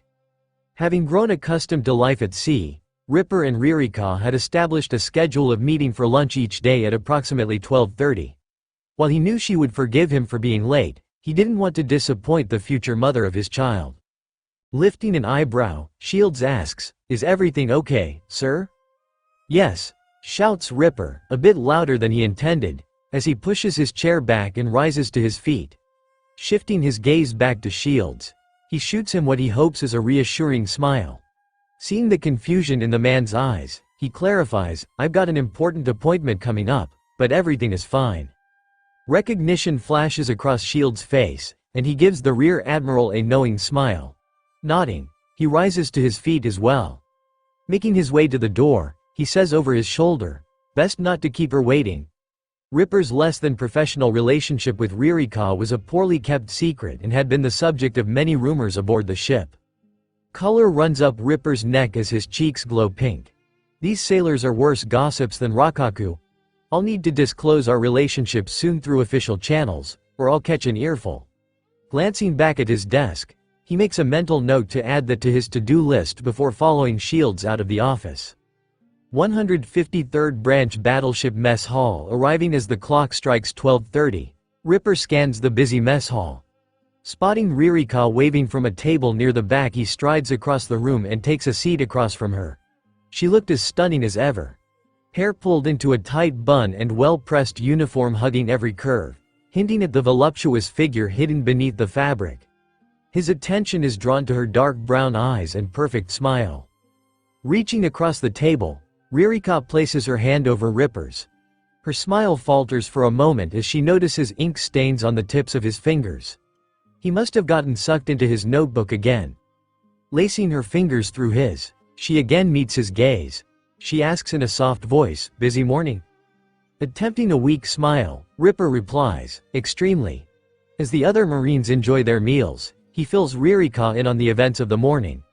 The late report, the surprise call from the White Dogs, and finally the news about their accelerated arrival in Logatown. He finishes the run-through with, "I'll be burning the midnight oil preparing for our arrival tomorrow morning." Such a hard worker. "I pray you can slow down enough to enjoy the baby when they arrive." Giving Ripper's hand a squeeze, Ririka replies, "I'll bring you dinner, so you can focus on your work." Her lips curl into a smile as she remembers the last time they had shared dinner alone in his office. It was a good thing the door had been locked, otherwise, there would have been little room for doubt in the rumors circulating the ship. "How did I get so lucky?" Glancing around to make sure none of the other Marines were eavesdropping on their conversation, Ripper says in a low voice, "I love you." "You better." Ririka replies with a mischievous grin. Releasing Ripper's hand, she gracefully rises to her feet. Glancing at the line, which had grown considerably since she had entered the mess hall, she says in a matter-of-fact tone, "We should grab lunch before they run out." Following Ririka's lead, Ripper stands up and follows her to the line. Rejecting several offers from lower-ranked Marines to skip to the front, he dutifully waits his turn to be served. The remainder of the day was relatively uneventful, broken up by a nice meal shared between Ripper and Ririka in his office.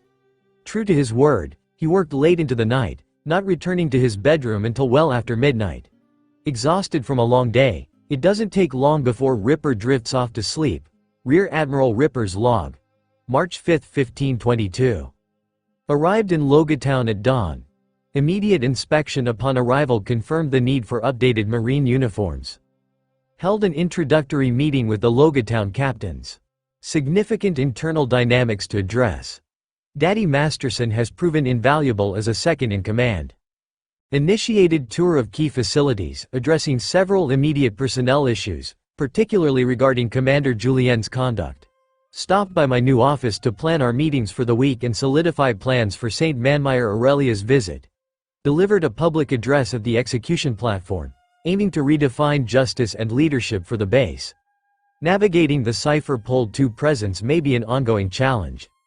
153rd Branch Battleship, main deck awake before the sun, Ripper stood alone at the bow of the ship.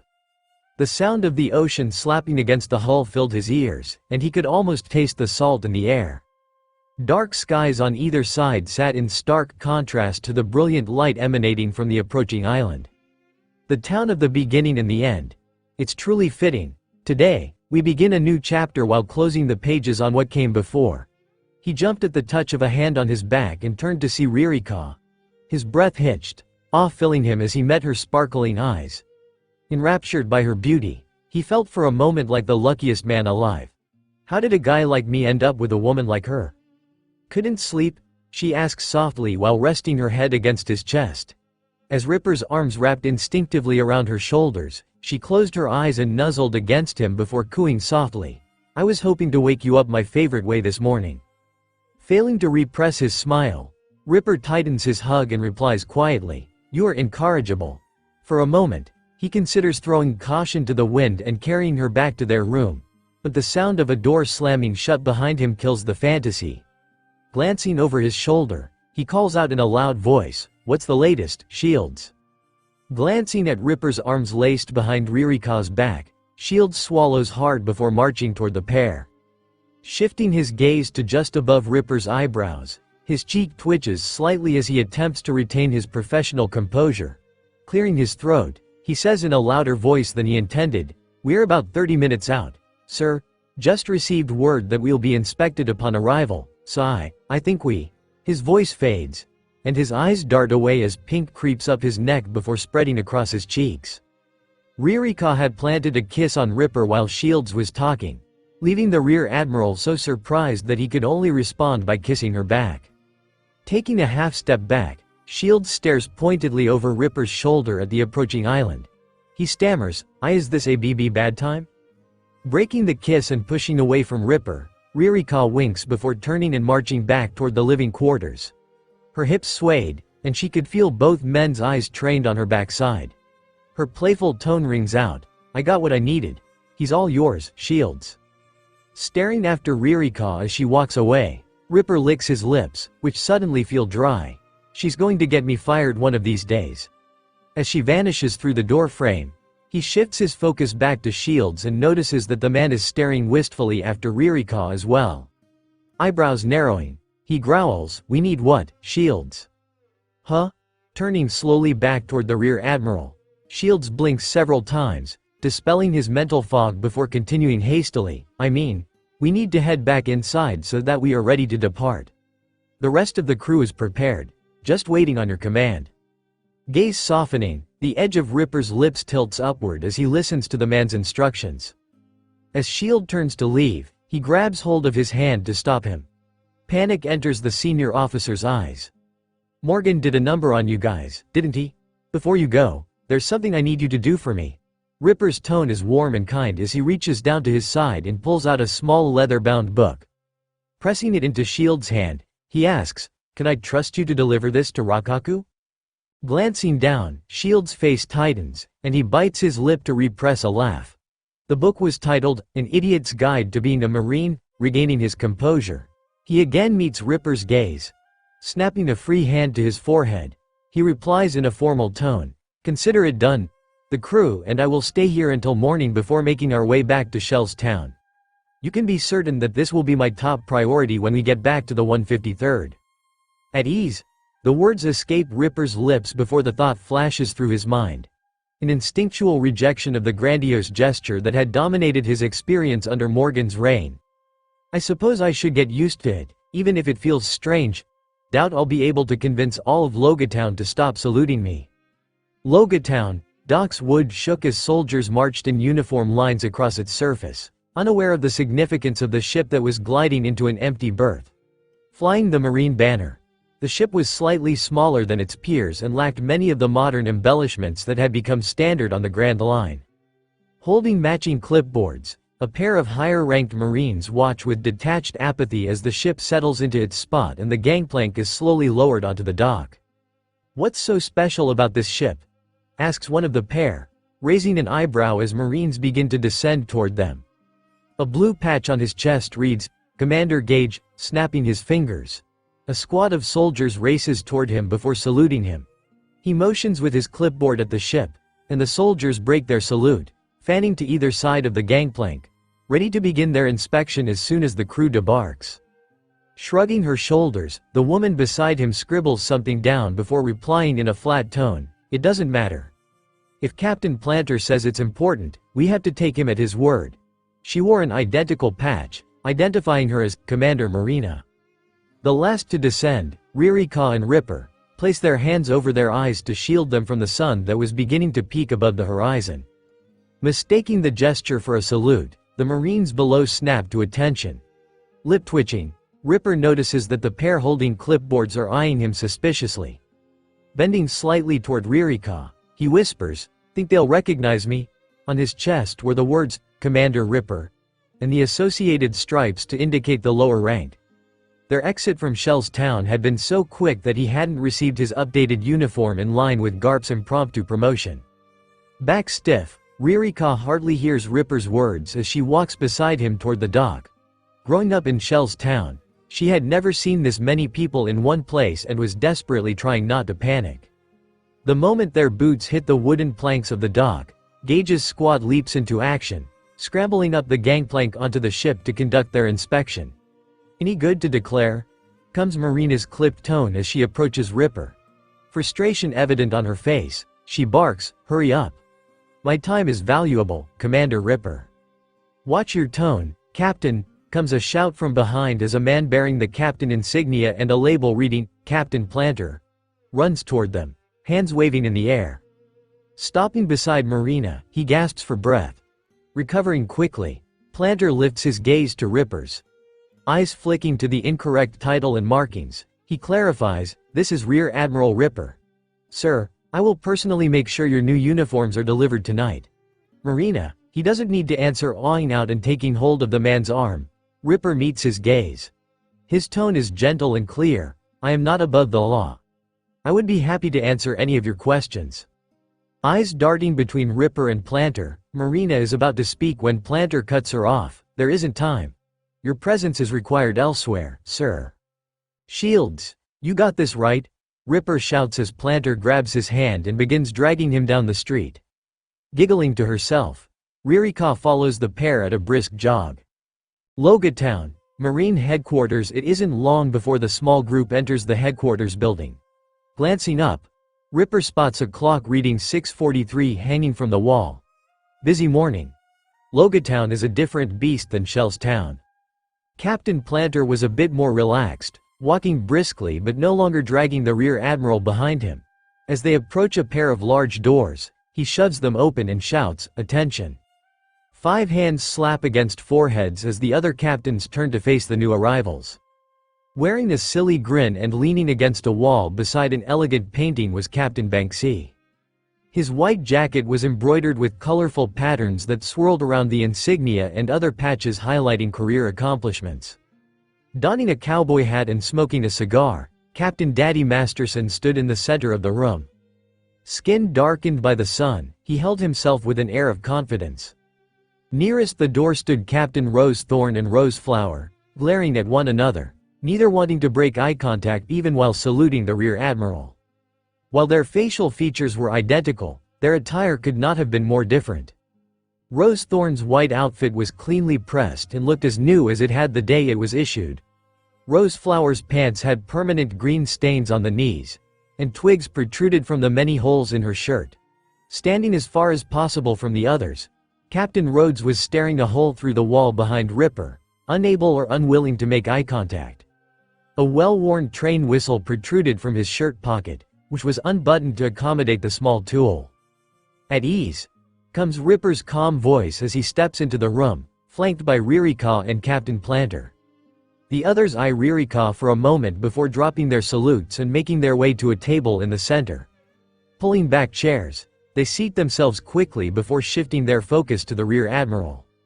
Kicking his feet onto the table and leaning backward into his chair, Captain Banksy is the first to speak. "I'm sure you all know why I called this meeting." "Knock it off." Captain Planter replies through clenched teeth while delivering an elbow to the man's ribs. Glancing at Ririka, Rose Thorn's tone is cold and harsh. "Can we speak openly with her in the room?" "How rude," shouts Rose Flower, glaring at Thorn before shifting her gaze to Ririka. Scowl melting into a smile, she continues in a warm tone, "I'm sorry. My sister can be so insensitive." Staring vacantly at the far wall, Rhodes remains unfazed as the women shout over him at one another. "I trust her." Ripper answers with an air of finality before shooting a quick smile to Ririka and placing a comforting hand on her leg. "I understand the concern, given her rank. But I'm not going to boot the mother of my child." Raising an eyebrow, he scans the faces in the room. "I suppose I did need a reason to meet all of them. Thought I'd get a chance to settle in first, but when opportunity knocks," he continues, "why don't you all tell me what you do? If I'm going to lead this base, I should understand how it operates. I'm over finances and recruitment. We mostly operate in the northwest quadrant of town, but have a couple of offices in the other quadrants to help out the rest of these chuckleheads," replies Banksy, not missing a beat. Leaning even further back in his chair, which is threatening to collapse beneath him, he continues, "If you want more of anything, I'm your guy." Rolling her eyes, Rose Thorn takes over as soon as Banksy is finished. "I operate in the southwest quadrant and my unit is in charge of weapons in our prison system." Smirking, she shoots a look at her sister before continuing, "My sister is." Slamming her fist into the table, Rose Flower shouts, "I can speak for myself. Thank you very much." Shifting her gaze to Ripper, her face again splits in a smile, and she continues in a voice dripping with manufactured sweetness, "I am responsible for maintaining the many gardens around the city and all of our agriculture. In short, I make Logatown a place worth living." Her leftist twitches, and she continues in a low tone, "And clean up the messes my sister makes." "The hell you do," Rose Thorn shouts as she pushes her chair back and springs to her feet. "Ladies." Ripper's voice is calm but stern. He stares at Rose Thorn until she reluctantly reclaims her seat. Turning his attention to Rhodes, he asks, "And what do you do?" Waiting a beat for a response, he studies the side of the man's face. "Does he even know I asked him a question?" He continues in a more hesitant tone, "Captain Rhodes?" "City development. Legal disputes. Southeast quadrant." Rhodes' voice is mechanical, and his gaze doesn't leave the spot on the wall he is staring at. Sorry about that.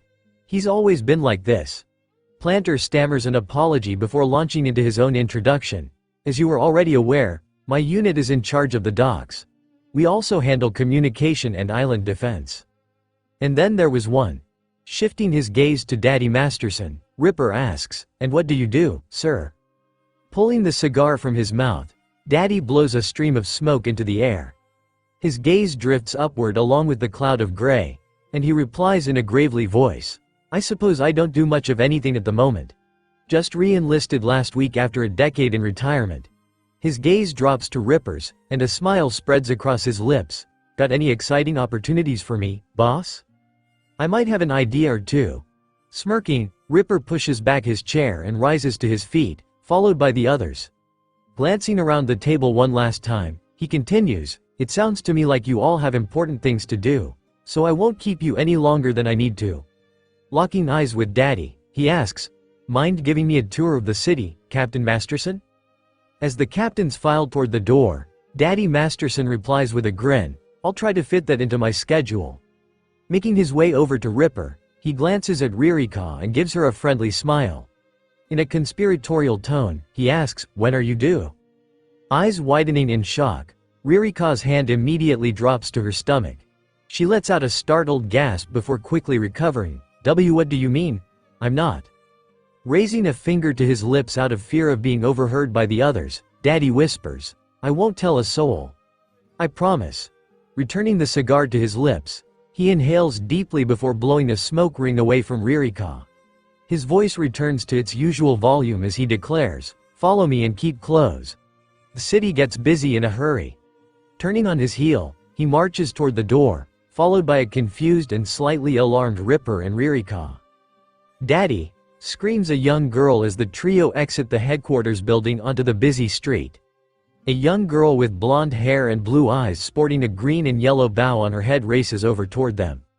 Raising an eyebrow, Ripper asks, "A fan of yours?" "You could say that." Scooping the girl into his arms, Daddy Masterson spins her through the air before depositing her back onto the ground. Running his rough palm through her golden locks, he beams at the dumbfounded Marines before declaring, "This here is the smartest, fastest Mosi in all of Logatown. I know, she's my daughter. I'm Carol." The girl shouts, grabbing Ririka's hand and shaking it roughly before moving on to Ripper and repeating the process. Her smile was infectious, and the pair couldn't help but join with their own as she bounced back to her father. Tugging on his shirt, she whines, "Can I have some ice cream? I did all of the chores just like you asked." "We'll see." Daddy replies with a smile as he scoops the girl into his arms and deposits her on his shoulders. Shuffling forward into the throng of people, he continues, "For now, I'm showing our new friends the town. Would you like to come along?" "Yes," Carol shouts, before clapping excitedly. Feeling herself slipping backward, she quickly grabs hold of Daddy's shoulders to stabilize herself. Pushing through the sea of people, Ririka and Ripper fight to keep up with their tour guide, using Carol as a beacon for his location whenever they fall too far behind. A persistent hum of chatter was broken up by the occasional street vendor hawking their wares to nearby citizens and visitors. The faint scent of gunpowder hung in the air, mixing with the smells of the various animals and people who called this town home. The cobblestone pavement offered a distinct upgrade from the dirt streets they had grown accustomed to in Shell's town. Logatown, training grounds. As they neared the training grounds, the crowds started to thin, and it wasn't long before their small group was the only ones on the street. The sound of steel striking steel pierces the air, followed by a round of gunfire. Glancing at his guide, Ripper asks, "Are you sure this is a good time? It sounds busy." "It's always busy," Daddy replies with a smile as they step through a stone arch onto the field of grass that seemed to stretch for miles in every direction. Spotting a man with a whistle dangling from his lips, he calls out, "Hey Jet, get your ass over here and meet the new guy." With a scowl, the man stomps across the yard toward the group. Looking Ripper up and down, he spits onto the ground before barking, "What do you want? Why are you treating some commander like he's a celebrity, Masterson?" "Sorry for the intrusion," Ripper begins. Daddy Masterson cuts him off, "This is Rear Admiral Ripper. He just got transferred from the 153rd branch and hasn't gotten his updated uniform yet." The man visibly stiffens, and Daddy takes the opportunity to take a deep drag from his cigar and blow the smoke into his face. A cruel smile spreads across his lips, and he continues in a gravely tone, "I'll forgive ya for spitting in front of Carol, but only if you fetch Major and Minerva for me. Think you can handle that, Jet?" Eyes darting between the men, Lieutenant Commander Jet's head smacks against his head and he shouts, "Sir, yes sir." Turning away, he sprints across the field toward a large building. Bah-ha-ha-ha-ha. Grabbing his stomach, Daddy roars with laughter as the man gets further from them. Wiping away his tears with the back of his palm, he takes several deep breaths before declaring, "What a coward. Give him a squad of fresh recruits and he'll have them pissing themselves in 10 minutes flat. But as soon as somebody with an ounce of authority shows up, he loses it." Tee-hee-hee-hee. Serves him right, chortles Carol as she bounces on Daddy's shoulders. Exchanging a concerned look, Ripper and Ririka wait quietly for the Marine to return. It isn't long before Lieutenant Commander Jet returns, followed by Commander Major and another Lieutenant Commander. Giving a quick salute, they form a line between the guests and the training ground, arms locked behind their backs and serious expressions on their faces. "Good evening," glancing down at the label on Ripper's shirt before again meeting his gaze, Commander Major continues, "Rear Admiral Ripper. Allow me to introduce myself. I am Commander Major. These two are Lieutenant Commander Jet, whom you already met, and Lieutenant Commander Minerva. Jet is in charge of Marine training here on base, and Minerva runs our Marine education program." His tone is as cold and expressionless as his face. Taking a half step forward, Jet continues where Major left off, All troops on base are expected to report for physical training with their squad. A schedule is posted in the mess hall outlining each squad's training schedule for the week. Each missed training is a strike, and 2 strikes in a month will result in a mandatory demotion. He takes a step backward, having completed his monologue, and Minerva steps forward into his place. Alongside Jet's training schedule, I have posted the course requirements for each week along with our class schedule. It is expected that all Marines on base stay up to date on the required courses. Failure to comply will result in disciplinary action administered by their lieutenant. Her gaze was fixed halfway between Ripper and Ririka, meeting neither of their gaze. Stepping backward, she falls back into line with Jet and Major. They are so cold. Eyes wandering over the trio. Ripper tries to read through their blank expressions. Giving up, he nods quickly before saying, "Thank you for the information." Turning to Daddy Masterson, he mouths, "Get me the hell away from here." Nodding in silent agreement, Daddy grins at the trio and announces, "Well, we've taken up enough of your time. I've still got a lot to show Ripper, and the day is only so long." "Sir, yes sir," the 3 say in unison before turning away and marching in lockstep back toward their posts. "Bunch of weirdos," Daddy mumbles as he gently directs Ripper and Ririka toward their next destination. Lifting her head from where it had been buried in Daddy's hat, Carol wipes a tear from her eyes as she says in a quiet voice, "Those guys are scary." Smiling at the girl, Ririka replies in a warm tone, "Don't worry. Your dad is here to keep you safe." "Yeah, he is," smile replacing her worry. Carol kicks her feet into Daddy's chest and yells, "Hurry. I want to see where you take them next." Logia Town, hospital. It doesn't take them long to reach the hospital. As they approach, 2 high-ranked Marines intercept them.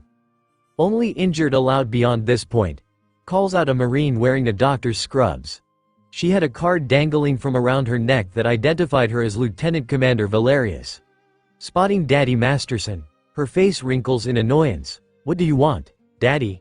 "The amount of time I spend trying to save the poor excuse for pirates that you beat up." "Go away," shouts the other woman, who was wearing a uniform emblazoned with the name Commander Julienne. Clicking her tongue against the roof of her mouth, she starts tapping her foot against the ground while glaring at the group. Throwing her hands up in exasperation, she bellows, "Are you deaf? Get out of here. We are busy enough without having to entertain your class field trip." Ripper sticks out his hand and introduces himself, "I'm Rear Admiral Ripper and..." Slapping his hand away, Julienne screams, "I don't care if you are one of the world Nobels. I told you to get the hell." Her voice fades as she takes in the man's title. Her cheeks grow flush, and she stammers, Did you say our Rear Admiral?" Valerius chimes in with support for her superior officer, like the commander was saying, "We are busy and..." "Shut up," Julienne screeches, whirling toward Valerius and slapping her across the cheek. Turning back to Ripper, she straightens her back and continues in a matter-of-fact tone, ignoring her underling's quiet sobs. "How can we be of service, Rear Admiral?" She left the question hanging, not remembering the name he had given. "It's Ripper." Ripper replies while brushing past Julienne to address Vald on the lieutenant commander's shoulder. He leans forward and whispers, "Are you okay?" The woman nods, not meeting his eyes. Straightening his back, he turns toward Julienne. In a cold voice, he growls, "What do you think you are doing? This isn't how we treat our fellow Marines." Stabbing his finger in the general direction of the training grounds, he barks, 10 laps around the field. "If I catch you laying your hand on another of my Marines again, it'll be double that." Eyes wide, Julienne stammers, But I was just..." "Now," Ripper shouts, spittle flying from his mouth.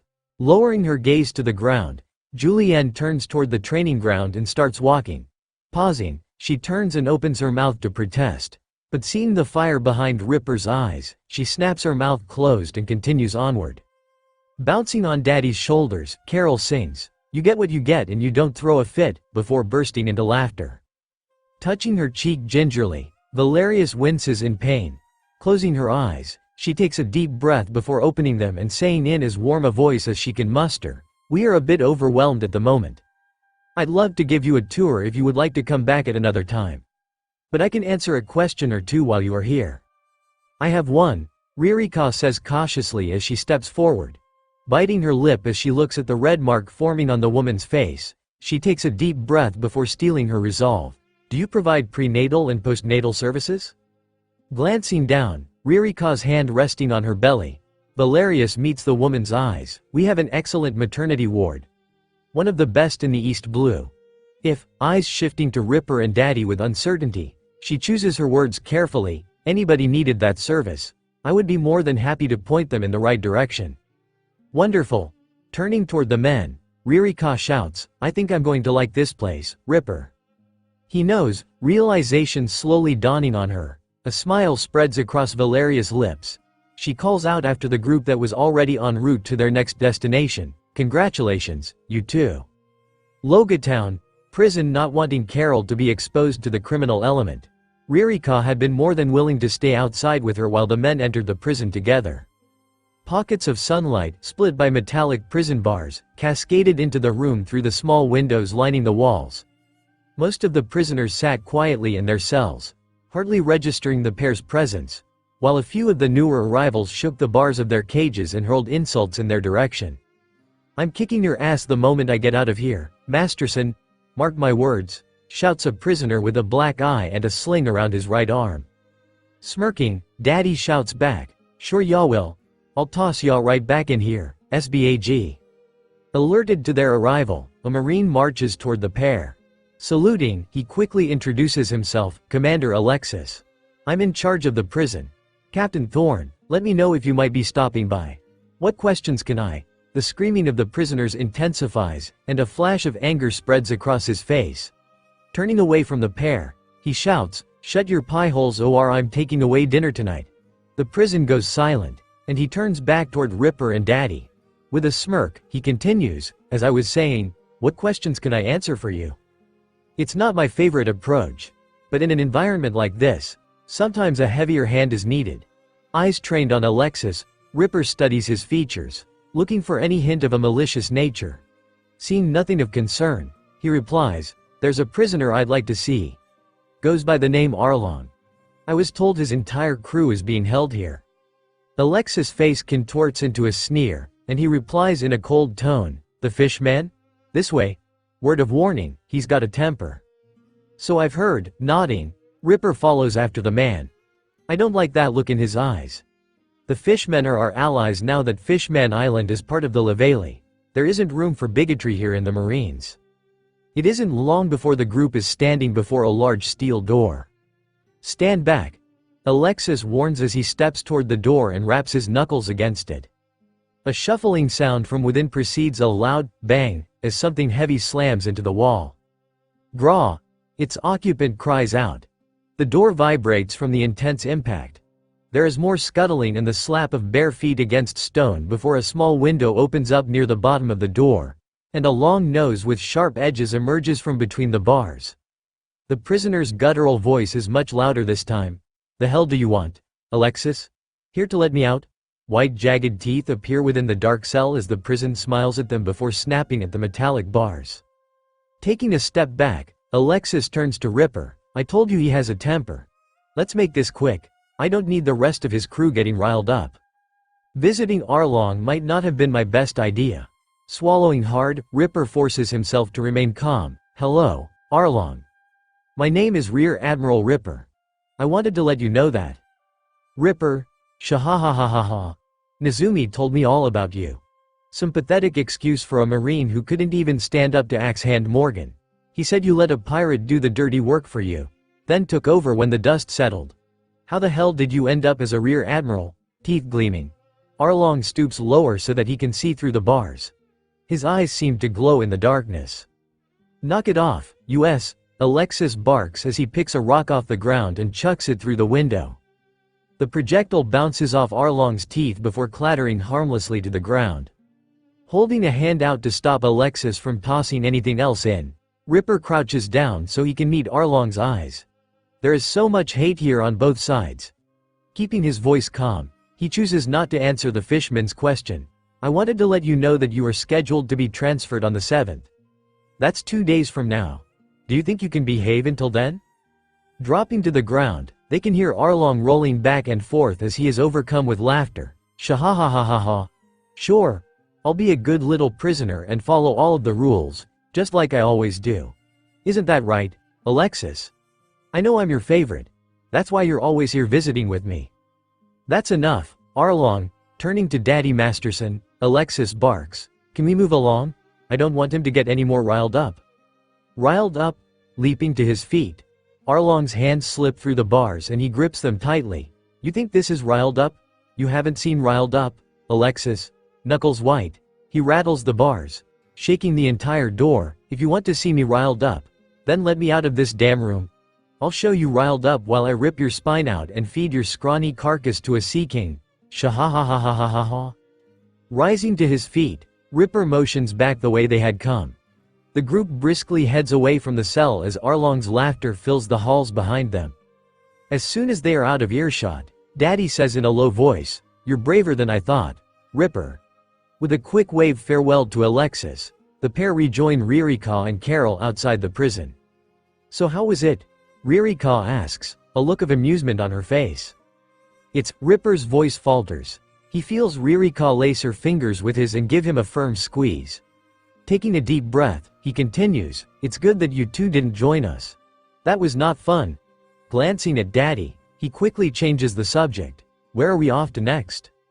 Scooping Carol off the ground and depositee Daddy glances at his watch before announcing, "Lunchtime." "Hooray!" shouts Carol, pumping her arms in the air as the group marches toward the dining hall. Logatown, dining hall. The line was relatively short, and after turning down several offers to skip to the front, the group eventually received their trays. Hearing shouting, Ripper's attention is pulled toward Julienne, whose screams cause a younger woman to shake in fear. "Mashed potatoes for the third time this week. What are you trying to do? Bore everybody on base to death? I can't believe you, Anya." Raising her hand to slap the woman, she is halted by a familiar voice. "Do you want 20 more laps?" yells Ripper. Having climbed over the glass divider between the kitchen and the dining hall, he was marching quickly toward the women, a look of rage plastered on his face. Raising an eyebrow, Daddy says in a quiet tone, "Here we go again." "You tell her, Ripper." Carol cheers. How? Turning toward Ripper, Julienne scrambles backward, trying to put some distance between herself and the rear admiral. Her eyes dart to Anya, who is sitting on the ground, shaking with fear. "I didn't mean to. I was just trying." "Enough!" Ripper shouts as he closes the distance between them. He growled threateningly, "I told you if you laid your hands on another of our subordinates, there would be consequences. This time I was able to stop you, but you might not be so lucky next time, and believe me, I will find out if you do something when I'm not around. Am I understood?" "Why yes." Julienne whimpers as she bumps against a cart, sending pots clattering to the ground. Swallowing hard, she again looks at Anya and lets out a squeaky, "Sorry." "Good." Turning away, Ripper makes his way to Anya, who flinches as he gets close. Squatting down, he places a hand on her shoulder. Her eyes meet his, and he says in a calm voice, "If anything like that happens again, you let me know immediately, understand?" Nodding slowly, Lieutenant Commander Anya wipes the tears from her cheeks. Her voice shakes as she replies, It's not all Julienne's fault. I yelled first. You don't have to blame." Placing a finger over her lips to silence the woman, Ripper replies softly, "It doesn't matter who started it. As your superior officer, it is Julienne's responsibility to end the conflict respectfully." Taking hold of her hand, Ripper helps the woman to her feet. Looking over his shoulder at the others who are waiting with his food and their own, he says, "You're eating lunch with us today, Anya. That's an order." Eyes growing wide, Anya starts to protest, "But I'm not." "I said it's an order," Ripper repeats in a firm tone, leaving little room for debate. Despite selecting an empty table, it didn't take long to fill as curious Marines eavesdropped on their meal. Between bites, Anya explained the eating schedule, becoming more confident with each reassuring gesture and response from Ripper and the others. True to her earlier protest, Anya had a similar temperament to Julienne's, snapping at lower-ranked soldiers who dared to sit closer than she was comfortable with. Sulking in the kitchen, Julienne steals glances at the table as she directs the kitchen staff, careful not to raise her voice too much for fear of drawing Ripper's wrath in her direction. As the group finishes their meals, they clear their plates, dismissing Anya back to the kitchen. Head held high, she returned to work with an air of confidence that had been missing when the group first arrived. "You're already starting to change things for the better, Ripper." Garp made the right choice with you," Daddy says with a smile as the group exits the dining hall and starts walking toward the living quarters. Wrapping her arm around Ripper's back, Ririka nods in agreement. He's one of the good ones. Logia Town. Living quarters. As soon as the group walks through the door, a female marine races toward them. Handing a stack of papers to Ripper, she says, "Finally, here are the construction plans for the city. I need you to stamp all of these by the end of the week. Otherwise we won't be able to start our projects in time for the end of the year." Handing the stack of papers to Daddy Masterson, Ripper reads the woman's name from her uniform and replies in a calm tone, "Hi, Commander Eve. We can worry about all of that later. For now, I was hoping to ask, where are my manners?" Grabbing the stack from the confused-looking Captain Masterson, Eve places them under her arm as she waves for the group to follow her. "You probably want to know where you are staying. Follow me right this way." About that, placing a hand on Eve's shoulder to get her attention, Ripper continues, "I was hoping we could get a room with a spare unfurnished bedroom." Stopping in her tracks, Eve presses her free hand against her chin and looks up at the ceiling. Her eyeballs dart back and forth as she thinks, seemingly reading something that no one but herself can see. A smile spreads across her face, and she shouts, "I'll have it ready by the end of the day." But first, grabbing Ririka's hand, she meets the woman's eyes and says in a serious tone, "Do you mind if I take you to the gardens? Captain Flowers seemed to think you might be interested in a personal tour of her beautification efforts." Ririka glances helplessly at Ripper, who smiles and waves her toward the excitable commander. "Suppose it couldn't hurt." Her eyes narrow, and she mouths, "You owe me," before linking arms with Eve and allowing herself to be led away. "Hey, you dodged a bullet there," Daddy says as soon as the pair is out of earshot. Reaching up, he removes a pair of earplugs that Ripper hadn't noticed him inserting. Eve's got a bit of a motor mouth, and it's hard to make her stop once she gets going. "I think she's funny," Carol squeals as Daddy Masterson lowers her down. As soon as her feet touch the ground, she scurries after Eve and Ririka, not wanting to miss out on the garden tour. "A little warning next time might be nice. What are the chances those papers will end up in my office?" Ripper replies with a grin as Daddy leads him toward their next destination. Cuckling, Daddy Masterson hooks his arm around Ripper's shoulders. Having deposited his cigar in one of the ashtrays on the way to lunch, his hands were now free. He says in a gravely tone, "Depends on how well the tour goes, but I guess somewhere in the low 20% range." Logia Town. Offices. They had finally arrived at the place Ripper suspected he'd be spending most of his time. Despite its shiny finish, the office looked no less drab than the one he'd spent long days in back in Shell's Town. A carpet that was a strange shade of green and clung to your shoes with each step. Half-drawn window shades that had been used so often that they were now permanently tilted to the side. And an iridescent glow from the ceiling in pale imitation of the sun's warmth. No amount of money can make a place like this feel nice. Spotting a door with his name on it, Ripper twists the handle and pulls it open. The scent of smoke slams into his nostrils, and he stumbles backward in shock. The hell? Blinking several times, Ripper grabs the door handle and slams it shut before turning toward Daddy. "Is this some kind of a joke? Because it's not funny." "Bah ha ha ha. Not a joke." Pointing at the office, Daddy explains, "That was Smoker's old office. True to his name, he chain smoked all day, every day, no matter where he was. We tore out the carpet and tried airing it out, but the smell is in the floor and walls. That's disgusting. I can't work in there." Glancing around the room, Ripper spots an empty office without a name placard. Pointing, he asks, "What Abathaji's old office?" Shrugging his shoulders, Daddy walks over to the door labeled for Ripper and removes the wooden placard. "It's worth a try." Making his way briskly across the room, he slides the placard into the empty slot and opens the door, motioning for Ripper to enter first. Stepping into the room, Ripper immediately notices that it is larger than his former office back in Shell's Town. Walking around the table, he pulls out the chair and takes a seat. A comfortable cushion and nice back support. Toshigi had good taste. Reaching into his coat pocket, he pulls out the notebook he had been writing down ideas in the night before. Opening to the last page of notes, he scans them. Almost everything had been covered in their walking tour, but he still had a few outstanding questions. Glancing up, he He notices that Daddy has taken a seat across from him and has a notebook of his own open and ready before him. I like this guy. We are on the same wavelength today. Grinning, he begins, I'd like to talk with whoever is in charge of communications. There was a delay in the reverse mountain report, and I want to get to the bottom of it. I also need to book some time with Eve to talk about a long-term solution for Smoker's office. It's also about time I submitted an official disclosure for my relationship with Ririka. Pencil dancing across the page.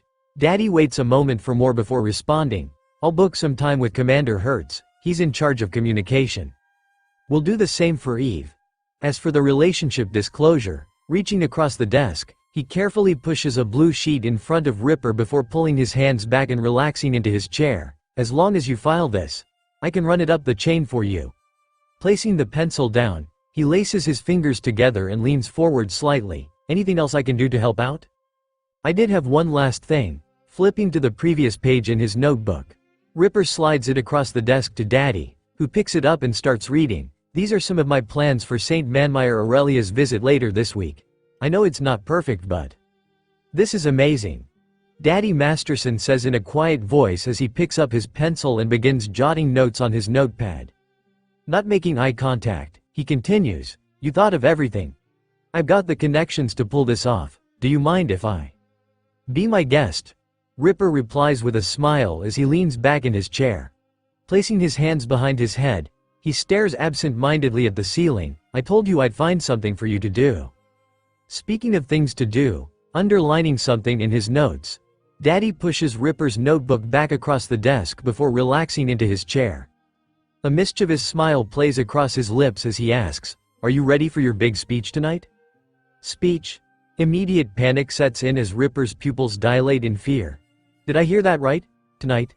Licking his lips, he stutters, what speech is that, Captain? Oh, nothing big. Smile spreading, Daddy Masterson kicks his feet onto the table and crosses his ankles. Just a simple welcome address to the base before dinner. That's not too big of an ask, is it?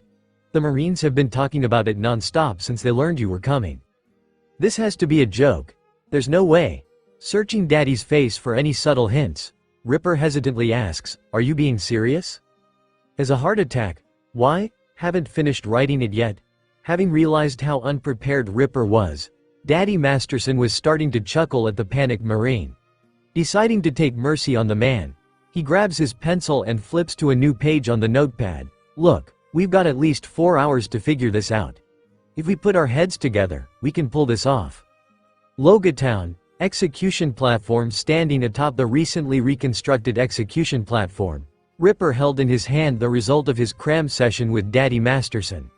His uniform was changed, now displaying the appropriate title, courtesy of a panicked call to Captain Rhodes. A sea of faces stared up from below, tens of thousands of Marines, all eager to hear what he had to say. The moment was not lost on him.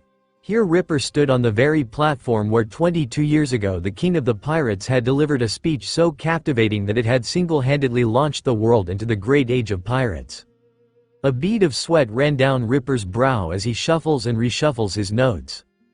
Thousands of eyes seemed to bore a hole straight to his soul. What would Rakaku say at a time like this? Probably something about imagining them all naked. As he replayed the suggestion in his head using his friend's voice, he cracked a sly smile. Here's goes nothing. Glancing down at the cards, he carefully flips through to ensure they are in order before starting. Good evening, Logia Town. As several of you may have noticed, I had to make a quick wardrobe change on the way here. There is nervous laughter from several of the Marines in the front before silence again settles in the public square. Civilians have begun to gather on the fringes, curious as to the nature of this Marine gathering. I'm not the kind of leader who's afraid to get his hands dirty. Ripper declares, feeling more confident with each word, regardless of the cool reception. Don't be surprised if I join you at the training grounds or jump in to do some rounds. His words are met by complete silence. Come on, I thought that would at least get a rise out of the captains. Rolling his eyes, he flips to the next card and continues, as Marines, it is our sacred duty to ensure justice for all people. I believe it is the responsibility of everyone on this base to protect the East Blue from all threats, pirate or otherwise. Eyes widen and several Marines gasp in shock as they murmur amongst themselves. The few citizens around the perimeter clap in support of the declaration. A loud voice near the back calls out, "What is he saying?" Another responds, "Is that why we deployed against the 8th branch?" Raising his hand, Ripper waits as the crowd settles before pressing forward. This place has always been a beacon of hope. We stand on the bridge between the East Blue and the Grand Line.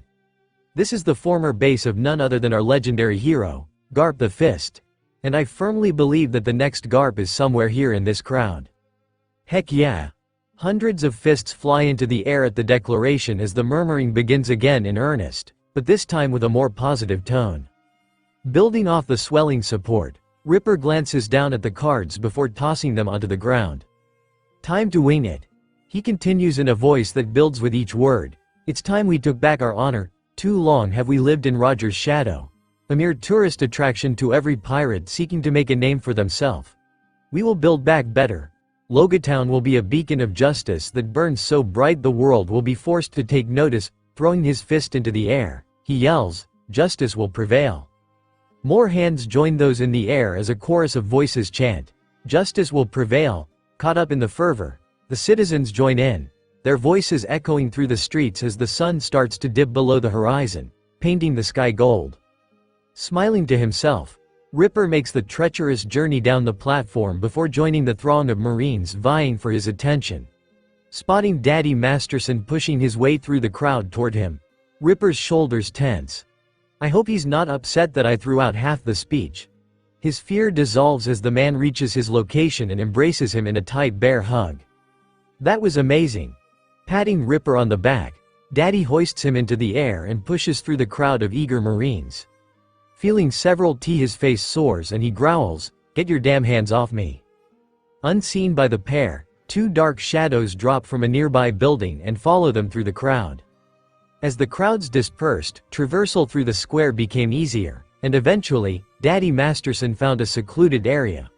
Placing Ripper down, he takes a step back, fists on his hips. He grins at the young Marine before declaring, "You were worried for nothing, that was amazing. Especially when you went off script.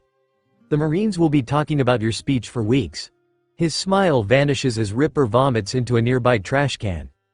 Wiping the bile from his lips, Ripper gives Daddy a sheepish grin before replying, "To be honest, I've never had to give a speech to a group that size before." It was, feeling a retching in his stomach, he grabs the metallic rim before unloading another mouthful inside. Feeling the captain's comforting hand on his back, he runs his hand across his face before straightening up and turning toward the man. Swallowing hard, he immediately regrets it as the lingering acidic taste in his mouth burns its way down his throat. Shaking off his disgust, he meets Daddy's eyes.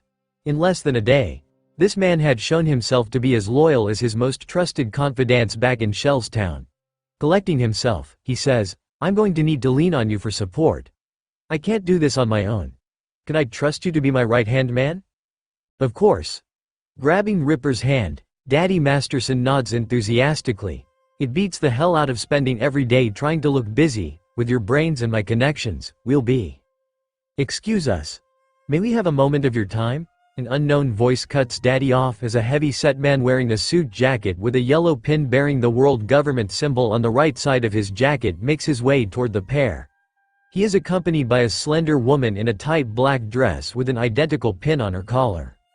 "Sure." Turning toward the approaching pair, Daddy Masterson deftly places himself between them and Ripper. Crossing his arms, he continues, "How can we help?" The pair exchange a glance before the woman replies, "We heard your speech. It was a bit unconventional, but I'm sure it landed with some of them."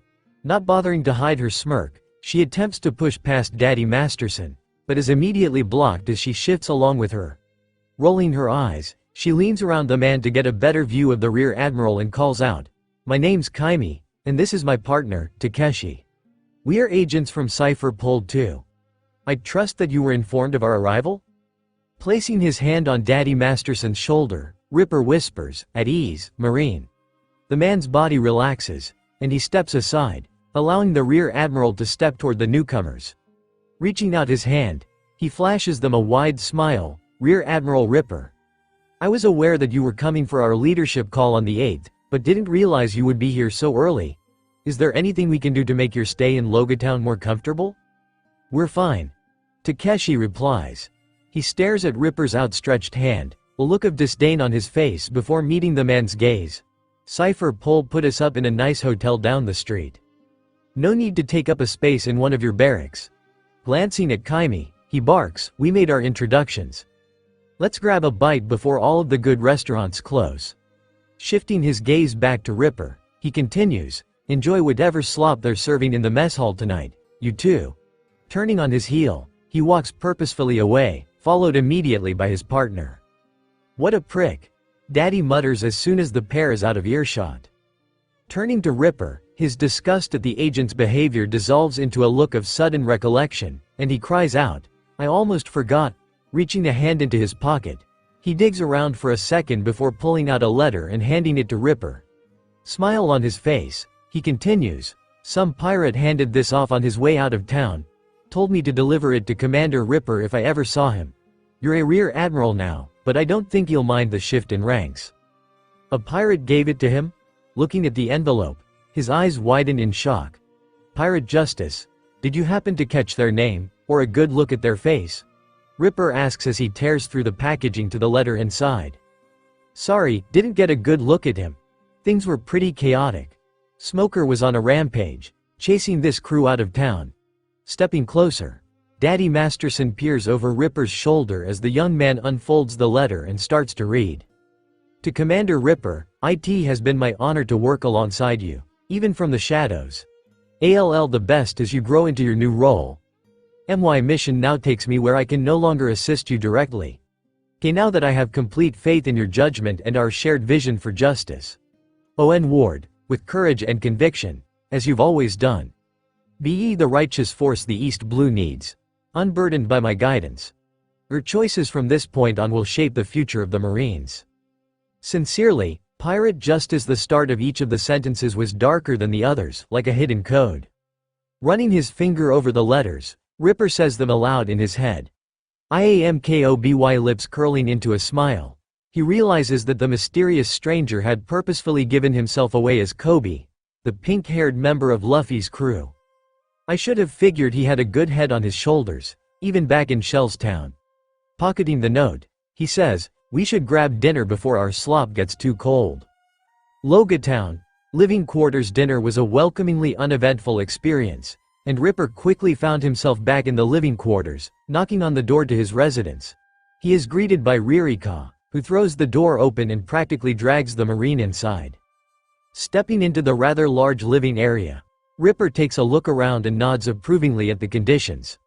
Flames crackled in the fireplace, warming the room and creating a cozy, inviting atmosphere. Stretching across the back wall was a couch, and before it, a coffee table with a neatly arranged bouquet sitting on its surface. Making his way to the table, Ripper runs his fingers over one of the flowers and asks, "A gift from Eve?" "How rude," Ririka replies with a cheeky grin while playfully slapping the Marine's shoulder. Placing her hand over Ripper's, she carefully directs it away from the sensitive plant, explaining, "I arranged it myself. With a little help from Lieutenant Commander Flora, of course." "Of course," Ripper says with a smile as he turns to Ririka and wraps his arms around her shoulders. Raising his eyebrow, he asks, "Any other hidden talents you plan on springing on me? I can't be giving away all of my secrets, now can I?" Catching her lip between her teeth, Ririka gazes into Ripper's eyes for a moment before turning her head toward a dark hallway. She asks in a hesitant voice, "Why did you ask for the empty room? Should we be expecting guests?" Not immediately, running a hand down Ririka's back, Ripper brings it slowly around to rest on her stomach while he maintains steady eye contact. "But I think it would make a wonderful nursery once little one decides they're ready to meet us." Face lighting up, a tear of joy runs down Ririka's cheek as she takes his face between her hands.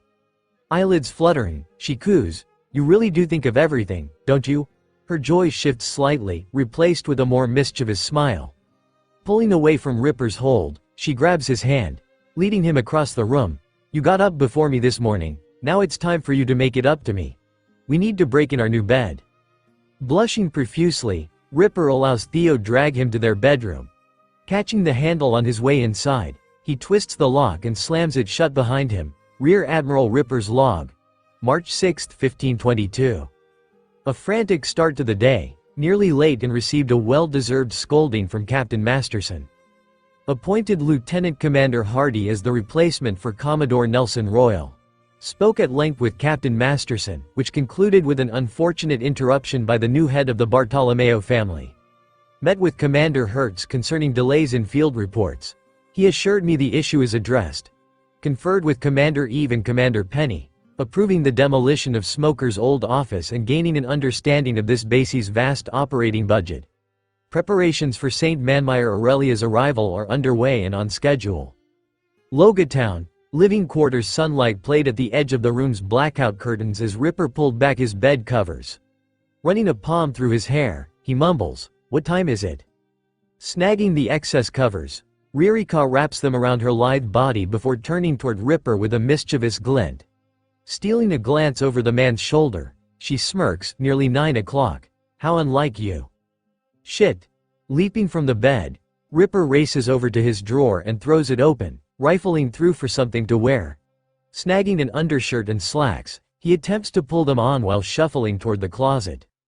Covering her lips, Ririka cannot contain the giggle that slips between her fingers as Ripper stumbles around their large room. "Guess I'm skipping breakfast." Yanking the pants around his hips, Ripper manages to catch his balance on the closet frame. His eyes fall on the new uniforms neatly arranged against the far wall. Logia Town, offices. 10 minutes later, Ripper yanks open the door to his office to find Daddy Masterson waiting for him on the other side. "There you are. I was about to send out a search party." Rising to his feet, Daddy crosses the room toward Ripper and quickly adjusts the man's collar. Spotting bruising on Ripper's neck, he raises an eyebrow. "Fun night last night?" "Damn it. I told her to be gentle." Slapping a hand to his neck, Ripper fluffs his collar, trying to cover the love bite. He mutters, "That better?" "Sure." Reaching into his coat pocket, Daddy pulls out a bandana and quickly wraps it around Ripper's neck to cover the mark. Taking a step back, he looks the man up and down before declaring, "That's better." His eyes linger for a moment on 2 buttons in the wrong holes. Deciding against further flustering the Rear Admiral, he leads the man toward his desk, where 2 reports are waiting. Sitting down in the remarkably comfortable chair, Ripper picks up the first page of one and reads aloud, "Field Report. Apprehension of Commodore Nelson Royal. New leadership assignment request inside." Skimming the pages, he mutters, "2 days delayed. Do they think I won't notice? I'm the one who gave the damn order." Stopping as he gets to the enclosed dossiers of potential replacement candidates, he spreads them across his desk. Each one is worse than the last. "Why can't we?" Seeing one candidate that stood out from the others, Ripper picks up his report and reads the name aloud, Lieutenant Commander Hardy. Served as the sole dissenting voice within the 8th branch and was personally responsible for the apprehension of Commodore Nelson when he tried to flee the island. "This is my guy." Sliding the report across the desk to Daddy, he meets the man's steady gaze. "Can you handle filling out the report with his details?" "Yes, sir." Pulling the papers toward him, Daddy pulls out a pen and prepares to fill in the request form as the Rear Admiral shifts his focus to the second report. Picking up the first page, Ripper can feel how warm it still is. This must have just been printed. It seems we are capable of delivering things on time, but we lack consistency. He again reads the title aloud, Doc's Report, Standard Operations. Flipping through the pages, his eye catches on the highlights. Merchant ship captured by sweet pirates, Marines in pursuit. Shipyard nearing completion for replacement of ships destroyed by Straw Hat pirates. 153rd Branch warship debarks at 6:05 a.m. All passengers accounted for. It was dense with information detailing goods leaving and entering the port from the previous day as well as notes about ships that had scheduled to dock later that week. Reaching the last page, he states in a matter-of-fact tone, "Great information. It doesn't seem like there is much for me to act on here. Captain Planter certainly runs a tight ship. Tell me about it." Scrawling a messy signature on the last page of the report, Daddy Masterson meets Ripper's intense gaze. "Just wish he'd calm down once in a while. The guy is on a path to an early retirement in the cemetery if he keeps up this pace." Stacking the papers neatly, Ripper opens a drawer behind his desk and slides them in. He says without looking up, "Remind me to install a proper filing cabinet." The sound of a pen scratching against paper is his response. The relative calm in the office is broken by knuckles rapping against the door. Nose crinkling and eyebrows pinching together, Ripper glances at Daddy and asks, "First appointment?" "Not that I'm aware of." Pushing back his chair, Captain Masterson rises to his feet before walking to the door and peering through the peephole. Glancing back at Ripper with a raised eyebrow, he asks in his calmest possible voice, "Ready for a wild experience?" The sound of knuckles against the door returns, followed by metallic grinding as whoever is on the other side tries to force their way in. "I guess I have to be." Straightening in his chair, Ripper nods at Daddy Masterson, "Let them in." Twisting the metallic lock, Daddy Masterson leaps out of the way as the door bursts open. A short, round woman with sharp teeth, long nails, and teal hair so bright it almost made Ripper's eyes hurt stepped into the small room. Slamming the door behind her, she stomps over to Captain Masterson's chair and drops into it. Crossing her arms, she glares at Ripper, rage boiling just beneath the surface. She certainly looks like a wild one. Waiting a beat for the woman to speak, Ripper decides to break the silence. "So what brings you to?"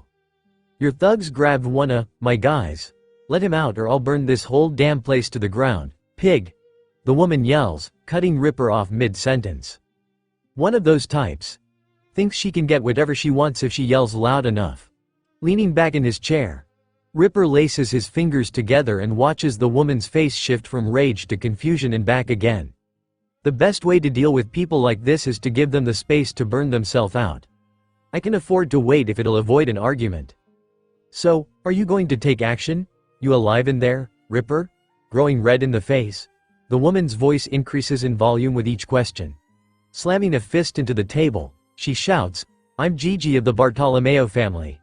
The new kingpin here in Logatown. You'll treat me with the respect my family deserves."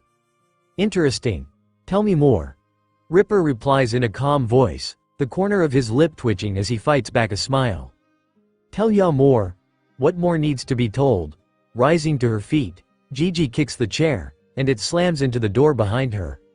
Leaning across the table, she stabs a finger at Ripper and shouts, "You'll let my boy out of your damn prison or it'll be hell to pay. My brother had to operate outside the law, but I ain't a sucker like him. If you or any of your men mess with my extortion racket, you can expect a missing persons report in the papers. Hell, you should be thanking us for making this place so damn safe. Criminals wouldn't dare mess around in our territory. In fact, forget leaving us alone. First expect a marine escort the next time I go to money. Y'all hear that, Ripper?" "Oh, I hear you." Cupping his right wrist with his left hand, followed by his left wrist with his right, Ripper subtly signals Daddy, who slides over to the door before silently slipping out of the room. Meeting Gigi's eyes, he continues in a slow, calm tone, trying to buy as much time as possible. "You'd like a marine escort as you take money from the citizens of Logatown. If I don't give you what you want, you'll hurt me and my men. Isn't that right, Gigi?" Yes. That is right." Chest deflating, Gigi rests her palms on the table and continues to stare at Ripper. Taking him in for perhaps the first time, she takes a deep breath before clenching her hand into a fist and slamming it into the table. "I want a damn answer, Ripper. Are you gonna do what I want, or is this turning ugly?" Noticing dark shapes gathering on the other side of the window, Ripper leans forward. A smile forms in the corner of his lips, spreading slowly across his mouth until he is grinning back at the woman. With a snap of his fingers, he calls out, "Arrest this woman. She just tried to blackmail a rear admiral and admitted to running an extortion ring." The door is again flung open. Soldiers pour into the office, brandishing weapons, followed by Daddy Masterin, who is holding a pair of handcuffs. As he approaches the woman, she screams, "How dare you!" "Da ha ha ha!" Pushing back his chair and rising to his feet, Ripper plants his hands on the table and leans across it, not breaking eye contact with the woman. "You barged into my office in the middle of the largest marine base in the East Blue, threatened my life, and demanded that I join in your criminal conspiracy. How exactly did you think this was going to turn out, Gigi?" "Idiot," Gigi growls as Daddy Masterson snaps the handcuffs into place and hands her over to another Marine. She continues screaming as she is led out of the room, "We could have been rich. What is wrong with you? Her complaints continue down the hall before suddenly vanishing as the main door to the building slams closed behind her. Letting out a low whistle, Daddy walks over to the desk and slides an envelope across toward Ripper. It was addressed to the Rear Admiral and had a Marine Headquarters return label. He explains, "This was hanging from your door, figured I'd grab it on my way back in." "What is it?" Pulling the package toward him, Ripper pierces the adhesive with his thumb and carefully extracts the papers from within. The title immediately catches his eye, and he sharply inhales while scanning the words, "Consensual Relationship Agreement Notice of Approval." Skimming the rest of the page, he wonders aloud, "How is this possible? I just submitted the form yesterday." The joys of working at a more updated base. We get access to the latest and greatest that the world government has to offer, including the high-speed message delivery system patented by none other than Dr. Vegapunk himself.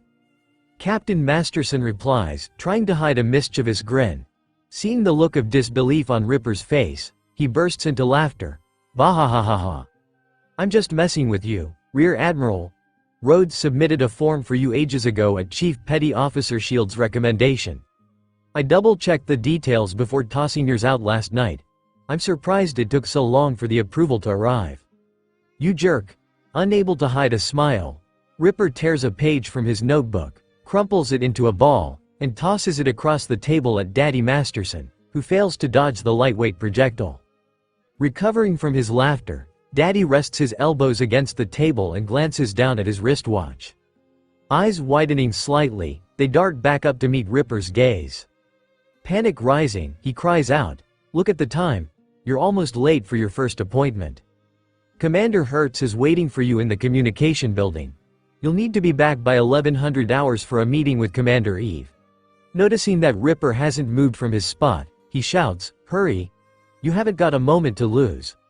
I have a few meetings of my own to work out some of the finer details of St. Manmire Aurelia's arrival, so I can't be your guide today. You should grab a map on the way out of the office." Time seemed to stand still as Ripper and Daddy Masterson held one another's gaze before leaping into action. Throwing aside his chair, Ripper races out of the office, followed by Daddy Masterson. Grabbing a map he had spotted on the way in, Ripper makes a beeline for the door while Daddy vanishes into a nearby office filled with other senior officers. Logia Town, communications building. Panting for breath, Ripper throws open the door to the tall building and steps inside. This was the third identical building he had tried, and he was starting to give up hope that he would ever find the right one. He was met by a cacophony of noise and instinctively covered his ears. Rows of identical tables covered in den-den-mushi of all shapes and sizes filled the large room. Men and women scrambled past one another, answering calls while carrying reams of paper. "I guess this is the place." Coughing to try to get a nearby officer's attention, Ripper asks, "Does anybody know where Commander Hertz is?" As soon as the words leave his lips, his voice is swallowed by the other noises in the room. This isn't working. Cupping his hands around his mouth, he lets out a whistle so loud it makes his eardrums ache. Silence. For a single golden moment, there is complete silence as every eye in the room turns in Ripper's direction. Even the den-den-mushi respected the shift, eye stalks wilting as they temporarily disconnected. An impatient man near the center shouts, "Out with it already."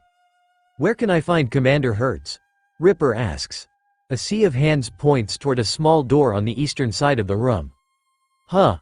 That was easier than I thought." With his first step in that direction, the noise resumed its original intensity. Approaching the small door, he saw a sign taped to the wall reading, "Please take one." Below the sign sat a basket filled with an ear den-den-mushi. How odd. Plucking one of the small mollusks from the basket and inserting it into his ear, Ripper immediately notices how much it muffles the noise in the room. A crackling noise in Ripper's ear precedes an unfamiliar voice, "Please come inside and take a seat. I'll be with you shortly." Not the most conventional approach, but I'll tolerate it if it gets me answers. Twisting the handle, Ripper pulls open the door and makes his way into the roomy office. A large desk sat in the middle, with comfortable chairs on either side. There was a small door behind the desk leading to what appeared to be a kitchen or break room. Heading toward the desk, Ripper pulls back a chair and sits down. Crossing his arms and resting his leg on his knee, he waits for Commander Hertz to arrive. A few moments later, A scrawny man wearing a pair of thick horn-rimmed glasses enters the room carrying 2 cups of coffee. Placing them on the desk, he studies Ripper for a moment before pushing one toward him. Hands now free, he pulls back his chair and takes a seat across from the rear admiral. Reaching up to his ear, he presses the shell of a den mushi. More static fills the line, followed by a soft click. He asks in a nervous tone, "Captain Masterson said you needed to see me?" Each word seems to echo as Ripper hears the man's voice once in person, then repeated a half-second later through the den mushi. It takes him a moment to piece together the man's question. "I can already tell this is going to be difficult." Not wanting to spend any longer than necessary in this strange place, Ripper replies, "I wanted to ask." His words are cut off as Commander Hertz desperately waves his hands back and forth before tapping Emphatical's ear. Seriously, his office, his rules, I guess. Reaching up and unmuting his den mushi, Ripper waits for the click as it connects before repeating his answer. "I wanted to ask about the delivery of field reports. There seems to be a delay compared to reports generated on base. Can you help me understand what is happening?" Grabbing his coffee and leaning back, Hertz ponders the question as he takes a sip. His eyes scan the room, looking everywhere but at the rear admiral across from him. Lifting his free hand, he traces something in the air while chewing on his bottom lip. Suddenly, his pupils dilate, and a smile spreads across his face. He replies in an upbeat tone, "Understood. It won't happen again." "What did I just watch?" Dumbfounded, Ripper asks, "Care to elaborate?" "Nope." Hertz immediately replies. Still confused, Ripper presses, "So things like the report on Nelson Royale capture and the reverse mountain." "Handled." Hertz interrupts, still smiling as he studies the wall behind Ripper. He follows up, "Anything other questions?" Ripper cuts himself off. "Maybe I'm better off not knowing why he insists on using these den mushi." Grabbing his coffee, Ripper rises to his feet. He shifts into a more formal tone. "I'm glad we had the chance to speak. I expect the next field report in a more timely manner. Thank you for your time." Reaching across the table to shake the man's hand, he stares at the man who fails to acknowledge the gesture. He's an odd one, but he wouldn't be a commander if he weren't competent. Withdrawing his hand, Ripper nods quickly before turning his back on the man and marching back to the door. Taking a quick sip from the coffee, he uses his free hand to twist the handle and let himself out. "Don't forget to leave the den mushi where you found her." Hertz's voice fills Ripper's ear. Muting the snail and plucking it from his ear, Ripper drops it into the basket before making his way back through the busy room. Glancing at a clock on the wall, he notices that it reads 10:38. Getting lost had cost him some time, but if he hurried, he could make it back in time to meet with Eve. Logia Town. Offices. Entering the office building, Ripper spots Eve chattering next to a woman with long blonde hair holding a clipboard under her arm and wearing a bored expression. A glitter caught Ripper's attention, and he watched in fascination as the blonde woman absent-mindedly walked a coin across her knuckles. Spotting the rear admiral, she pockets the coin and loudly interrupts Eve's story, "He's here." Hanging her head, Eve shuffles into Ripper's office, followed by Ripper and the blonde woman.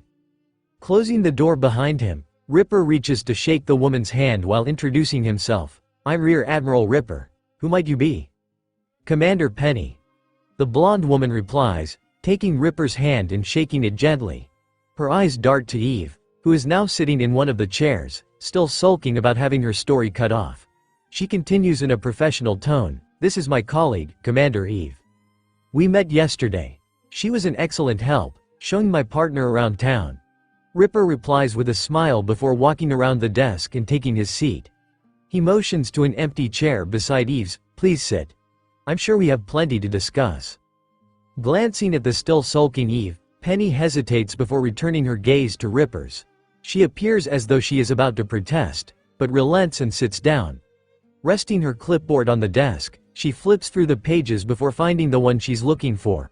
Placing a finger on the top line, she reads aloud, "Cost for demolition of Smoker's old office comes out to." "Approved." Ripper interrupts with a wave of his hand. Penny's eyes open wide, and she tries to speak before he lifts his hand to silence her. He continues, "That room is a health hazard to everyone in this building. I want it gone as soon as possible, no matter the cost." hope bubbling anew. Eve lifts her gaze to meet Ripper's, smile spreading across her face. She exclaims, "That's so wonderful. Isn't that wonderful, Penny? Now I don't have to worry about the budget. I can make that space into what it should have been in the first place. A meeting room big enough to fit the entire team? Isn't this great?" "Rear Admiral," Penny begins, voice filled with doubt.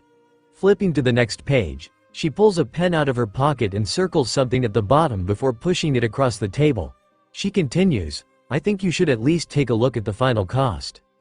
Pulling the clipboard to himself, Ripper lets out a low whistle as he reads the total.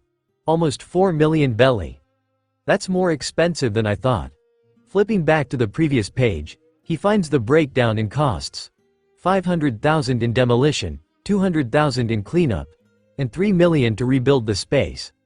Meeting Penny's gaze, he asks, "How far will this set us back? Will we need to make any major cuts?" "Cuts?" The women glance at one another before bursting into laughter. Turning back toward Ripper, Penny wipes the tears from her eyes before continuing in as professional a manner as she can muster, "Rear Admiral, this is hardly a blip on the radar when it comes to the expenses we paid to keep our base running smoothly. I just needed to know you saw it and were signing off on an actual number instead of doing it blind." Turning to Eve, she chuckles again, "We've got a real jokester here. Imagine having to make cuts on such a small expense. That was almost 5% of my budget back in Shell's town." Lacing his fingers together, Ripper tries to force a smile. "I'm a real prankster. That's me. Out of curiosity, Penny, what is our operating budget?" "That's a good question. Let's see," Penny replies. The coin reappears, dancing across her knuckles as she ponders her answer. Arriving at a number, she answers, "Infrastructure comes to around 30 billion annually. If we add staffing, food, and supplies, we're just north of 100 billion. Would you like me to put together an official breakdown of our costs?" 100 billion? 100 billion? How? Pushing the clipboard back across the table, Ripper attempts to hold onto his smile and replies, "That would be very helpful. If that's all, you are both dismissed." Still giggling, the women rise to their feet, quickly salute the Rear Admiral before making their way out of the office. Slumping his head against the desk, Ripper groans, "What have I gotten myself into?" Logia Town. Living quarters. The remainder of the day passed relatively uneventfully. At Daddy Masterson's suggestion, he retired early to his quarters so he would be well rested to greet the visiting celestial dragon the next day. Entering the bedroom, he places an alarm clock, given to him by Captain Masterson, on the bedside table. Pulling off his jacket and pants, he lets them drop to the floor before flopping onto the bed and burying his head in the pillow. The sound of a door closing calls his attention, and he looks up in time to see Ririka before she flips a switch, plunging the room into darkness. The bed shifts as she climbs into it. He waits with a smile as she slides beneath the covers before sliding her back against his chest. Pressing his lips to her neck, he kisses a trail toward her ear and whispers, "I missed you." I missed you too." Ririka groans as she rubs her backside against Ripper and feels him grow hard against her. Taking his hands in hers, she places them on her stomach and slowly guides them upward until they are cupping her breasts through the thin fabric of her nightshirt. "Show me how much you missed me." Despite an early departure from work, it was many hours before the pair finally managed